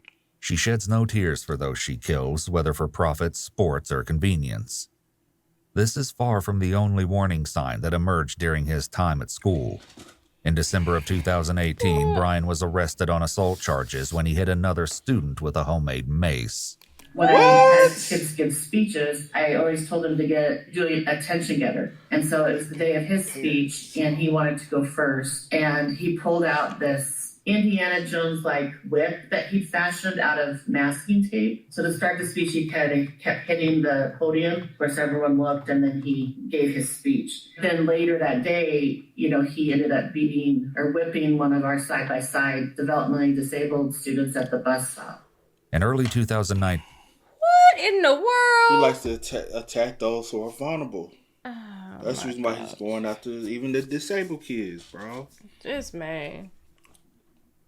And the parents ain't. Oh, they like to single my child out. No.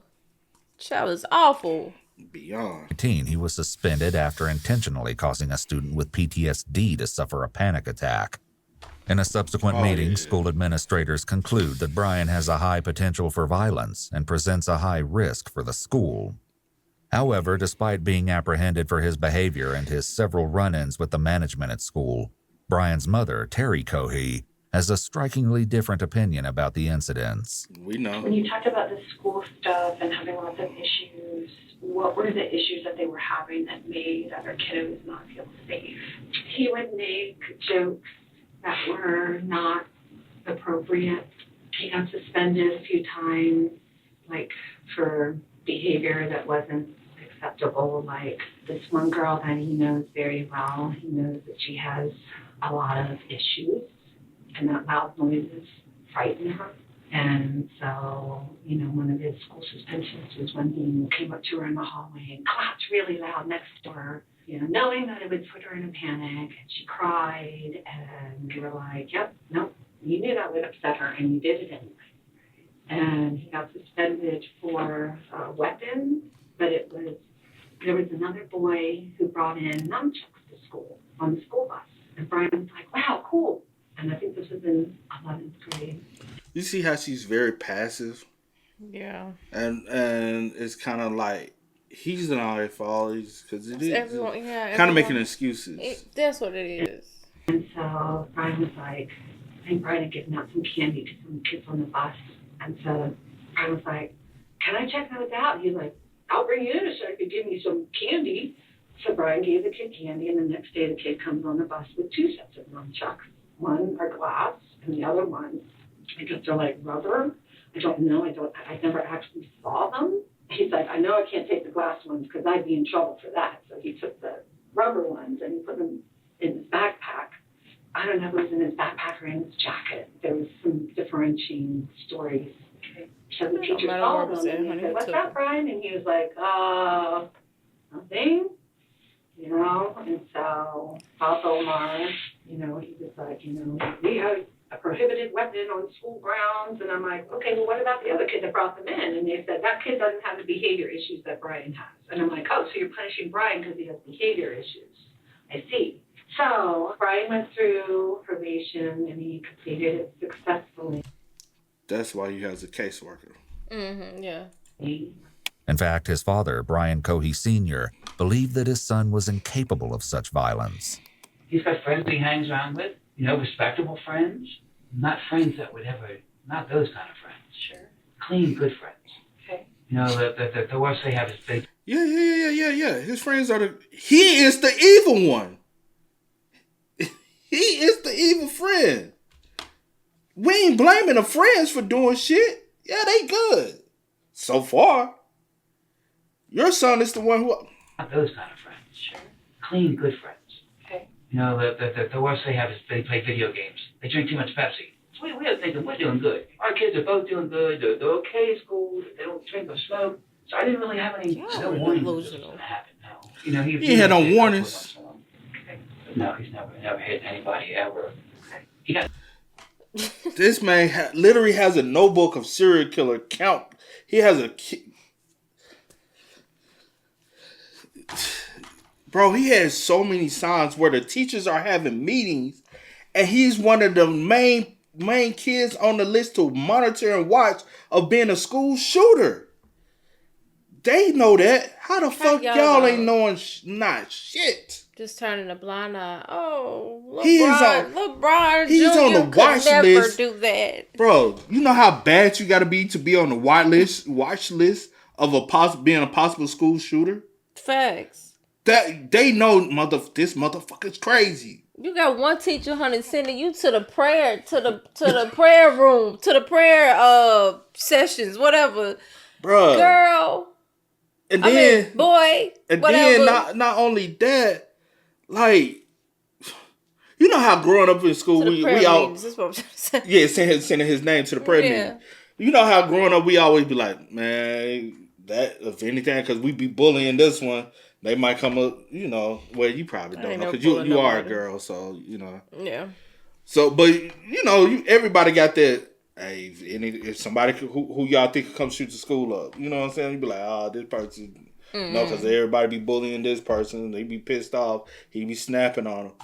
But for the teachers to have those conversations, you whipping a disabled child, but your child, come on, bro. Yeah, you have your disorders, but I want to, was this a, you know? Yeah. I got in trouble for throwing a tape ball at school 3 or 4 years ago. Okay. And they think they wrote him up for it because it hit somebody. But the football players can nail like jazz with a football. But Brian, he got in trouble for that. He's never hit anybody. He's just like his dad. I hate that. And I just saw he's going to be a spin-off of me because he's non-violent, but he's not. I don't know what's going on. But Brian often resorted to social media as an outlet to share his ideas. His dark thoughts were further reinforced by his posts on various social media accounts, pictures, and comments about his beliefs and mental health. His comments on Reddit were often on posts depicting mutilations on Reddit? and injuries. Oh, yeah. In an Ask Me Anything on Reddit, Brian wrote, "I'm a 17-year-old nobody who is failing his classes." When someone posted asking about him, Brian answered, "I have a counselor, but he assigned me to someone else because I was beyond his skill set. I'm also going to get a neuropsychological evaluation because of my irresponsibility." I can't really use any of my friends for support because they'd make fun of me. Then we did have that meeting with the SRO, and Jeremy and I went in there and we briefed him on it. And I reiterated to him, I was like, this kid is really going to need some help in counseling right now. He's like, all the flags are up. In fact, even the Samaritan who helped him at the boat ramp on the evening he was dumping Warren's body, Kellen Pfeiffer, was at school with him and had a few things to say about Brian's behavior. I just remember my friends kind of complained. I know one of my friends, Isaac, just did not like being in the same bus as him. He found him very obnoxious. And he complained about him a few times to me. I never really took too much notice at the time. And I was like, dude, this kid won't shut up on the bus. And he says the most inappropriate stuff. And I'm just like, yeah. And he was like, I just hate the kid. And I never really, like I said, took much of a note because it was kind of like at that point, like, oh yeah, people are like that. You know, some people are just annoying. So give them what you've been thinking about and all the other famous people that you thought you wanted to be a serial killer. Only if it brought me fame. For a while, I was willing to do anything, good or bad. That was years ago in school. I was willing to do anything, whether it be good or bad, just to gain notoriety, fame, influence. Brian's comments about fame hinted a possible motive, but we still don't know the ultimate reason behind his horrific actions. In the hopes of drawing that reason out of him, detectives now take him one more time through the story of the gruesome killing. And this time, we get details that are even more monstrous than what we've learned thus far. Did he see you? No, he was not woken up until I pulled the sheets back. I know this is going to be really fast. You pulled the sheets back. And before you stabbed him, did he see you? No. And I pulled the sheets back. I get on him like a knee and then stab him. And he wakes up. He's, what are you doing? What are you doing? Yeah. And I think you stabbed him anywhere besides that. I know you said the neck a lot of times. How many times do you think? Did you count him? No. I was going until he stopped. Okay, how many? Just your best idea how many times? 30 or 40. Okay. You said the neck. Besides cutting his arms off. Well, actually, it was a general assault. I was mainly targeting his neck because that's the most vulnerable area. I was stabbing his head, anywhere in that general area. I stabbed his head multiple times. How about his chest, his stomach? His chest, I stabbed once through the ribs. Which hand were you using? Right hand. It was his right ribs, and I just went. I sliced open his belly, carved up his leg. Not like I made several slices at his leg. Why did you do that? I was just doing everything I thought of at the moment. Then I cut off his head. I gave him a Glasgow smile. What's that? A Joker smile. Why were you doing that? I suppose it was a frenzy. I was so excited, so rushed up on adrenaline every day. I was just, woo! And I paused, and he said, why are you doing this? And I said, I've been wanting to do this for a long time. Brian has used very little vulgar language up to this point in the conversation. Between that and the exactness of his quote, it's easy to believe that this is an accurate recollection. So let's talk about before you were sure he was dead. Where else did you stab him before he was dead? Nowhere but the head and neck. Okay. When did you stab him in the chest? After he perished. Okay, and how did you know he perished? He let out a final gasp. Okay. And he wasn't fighting later on. He was losing too much energy, blood loss. Okay. And he just finally gasped, and I needed to make sure. Peace of mind, so I decapitated him, partially as for the hell of it. So let's try to go step by step. You said you stabbed him in the neck and the head while he's alive. Yes, I paused. We had a conversation where he said, why are you doing this? And I said, I felt like doing this for a long time. I continued. He died, deceased, whatever you want to call it. And then I stabbed his ribs, opened up his belly, sliced his leg multiple times. Okay. Derobed him, and then decapitated him, removed his hands, his joints. Did you derobe him before or after you opened his belly? After I opened his belly. So you cut through his clothes to open? No, I lifted up his shirt and just... Okay. Which way did you go? Like a deer this way or like this way? No, this way, across his belly. Okay. If what Brian has admitted to so far has not put a sick feeling in your stomach, the gory details to come will surely do so. You didn't see his heart or anything? No, he was very thin. I thought about taking out... What else do you think you saw? What do I think? Internally, what did you see? I saw his liver, his large and small intestine, and that's it. Some of it was yellow. I was thinking about taking out his heart. I was thinking about crushing the ribs and disemboweling him entirely. Okay. Did you disembowel him at all, or just cut him open? I cut him open, but his organs spilled out by themselves when I was dumping him. Anything else? Did you take anything besides his head, like anything internally? No. And how did you know it was his liver? I mean, you ever go hunting, or how do you know it's somebody's liver when you open them up? It's dark, purple, brownish. Okay. It's large up here. I just knew it was, I've taken anatomy and physiology, so I knew it was his That liver. makes sense. I was just curious if you've ever seen one before, you're just guessing, or how you know. He took an anatomy. These nauseating details are quickly followed by another shocking piece of information about the night in question. Did you take any pictures that night? Yes, but I deleted them. Entirely. Where did you take pictures? After I killed him, I took a picture of him, his hands, but I deleted all those because those are evidence. Okay. I don't know if you can find them, but When you say you deleted them entirely, that's an interesting statement. What do you mean by that? I removed them from my phone, deleted the pictures. Okay. With some assistance from the U.S. Secret Service, investigators are able to extract the deleted photos from Brian's phone. Nonetheless, Brian's care in deleting the pictures once again show that he was highly interested in covering his tracks, showing us everything we need to know about his state of mind in the wake of this awful murder. Did you tell anybody about what you did before today? No, I haven't told anyone that I committed murder. Yet that very morning, Brian texted his friend Kylan Like, asking if he can come over to talk. Once at the house, Brian concocted a story that Kylan's husband, James Bailey, thought was ridiculous.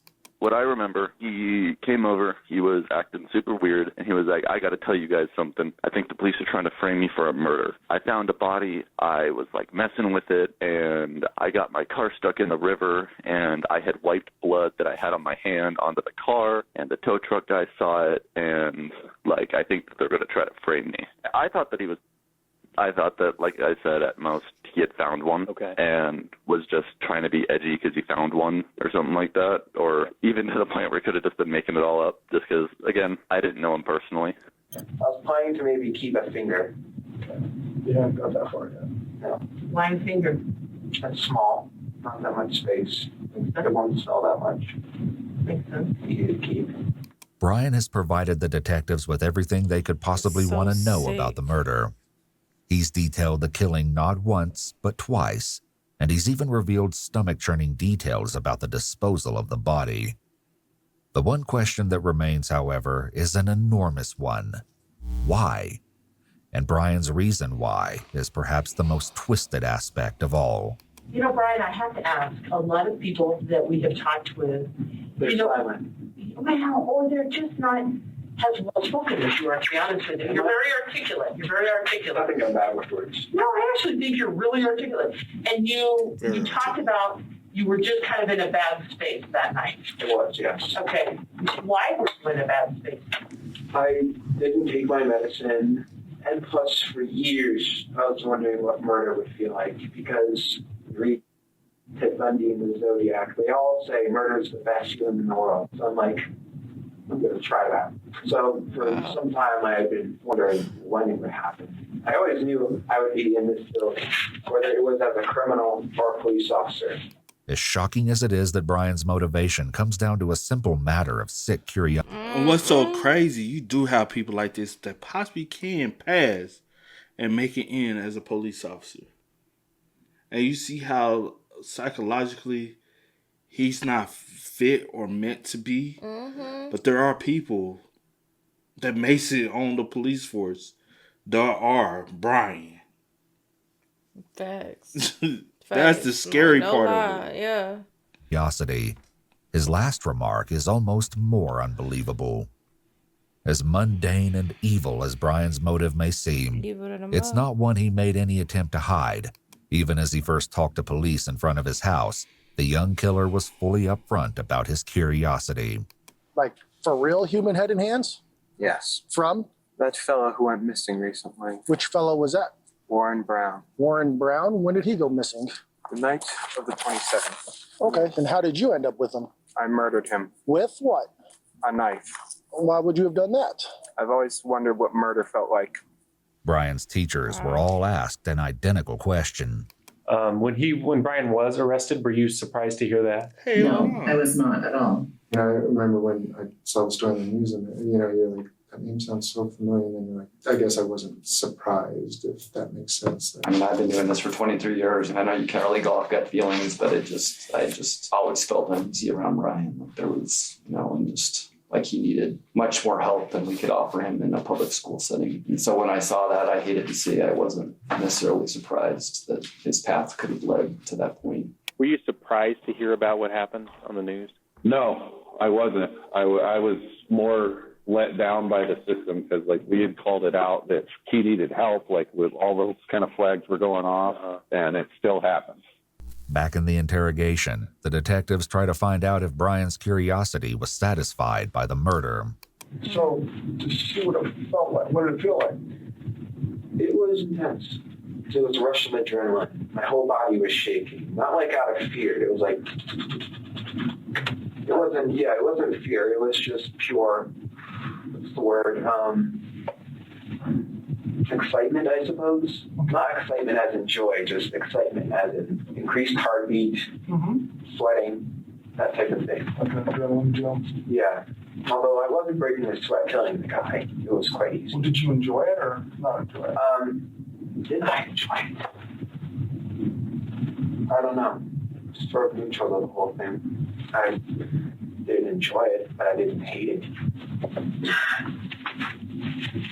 If I go back that night, probably wouldn't have done it, knowing what it felt like, knowing how this will all turn out.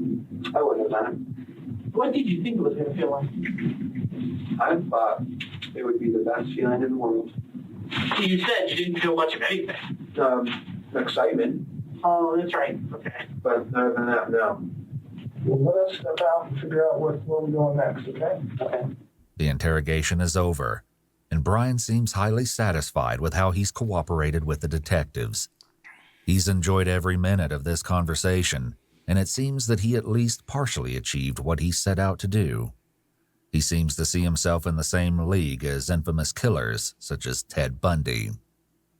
Brian may be done talking on camera, but he still has one last comment to make. According to Detective Berg's official report, when he walked Brian to the booking department, Brian smiled and said, "I feel like Hannibal Lecter right now." Wow. Brian Cohey Jr. pled not guilty by reason of insanity. Wow. I fucking knew it. I knew it. I just knew it. I was waiting for it. I literally was waiting for it. It never fails. I was waiting for it. Also, it ain't just him that went with it. No, His parents pushed this. Yeah. I knew it. January 2022. This plea triggered a psychological evaluation. Noting the matter-of-fact way he presented the details of the murder, the doctors asked him how he felt about the killing in retrospect. Brian said, quote, "Yeah, it's just kind of a thing that happened. It sucks, but it happened." When asked what about it sucks, Brian mentioned that he was now locked up, couldn't see his friends, and emphasized that he really missed video games and the internet. He did not, however, express any remorse for the victim. So I don't know what's going to happen now. I don't know how we got to get some kind of advice or find out what to do. Or if she has her own business here, and I have my own business, and I carry the same man's name as my son. Right. And now it's going to be all over the paper. Brian Cody killed somebody. Right now we can't do anything. Well, we can't go anywhere. I'm not working anymore. She can't have any more kids anymore. Everything's over. It's all done now. It's over. Our lives are totally over. A jury ultimately rejected the insanity defense and found Brian Cohey Jr. guilty on 1 count of evidence tampering, 2 counts of tampering with a deceased human body, and 1 count of murder in the first degree. First degree. Murray going to jail. Oh, he done lost some weight. Oh, he's going through it in there. He lost weight. You see the neck and even that, because he has such a massive head, but previously he had weight on his head. He doesn't have, he just got a big skull. You said what? I said he done lost a little weight. He lost a lot. Count of murder in the first degree. Because, Murray going to jail for 15 years probably. Contrary to Brian's estimations, He was sentenced to life in prison without the possibility of parole. Life. He's currently serving out his sentence at Buena Vista Correctional Complex in Colorado Springs. Monique Lanati reflected on how she would want her friend to be remembered. If I had to say one word about Warren, he was amazing. A permanent metal art memorial was installed next to Monique's bridal downtown, carefully crafted to reflect Warren Barnes' favorite pastime, reading books. Oh. Man, that's sad, bro. So sad, bro. So sad. And then say, I'm going to get 15, because he thought he knew it like clockwork. Yeah. He was like, oh, I'm only going to get 15 years for this. All right, cool. I'll be back home. It ain't nothing. No, you talking about I miss the internet. I miss my friends. I miss playing video games. Well, you should have thought about all that before you did what you did, my boy. Now you gotta go deal with the consequences. You was preparing for years for that day. You playing everything. You just didn't plan on the aftermath after you got caught. Mm-hmm. You know why? Because you couldn't think. You couldn't think of, damn, if I get caught, what would happen? You know, that's the difference between, like, a lot of times between a sane person and an insane person. An insane person typically only thinks about the crime and planning out the crime. They don't think about the consequences. A sane person, they think about the consequences of their actions. I do agree with you, but I just want to add this. I feel like he did think about the consequences because he made the comment as far as if I was to just go and like somebody randomly walking and I like a woman or something or somebody like he wouldn't do that because he would get caught. It'll be. But I'm saying the legal process and being convicted and how long I have to do. Like a same person, like if I murder somebody, shit, I can't do life in prison. He like I can do 15 years, not understanding like you get what I'm saying. Mm-hmm.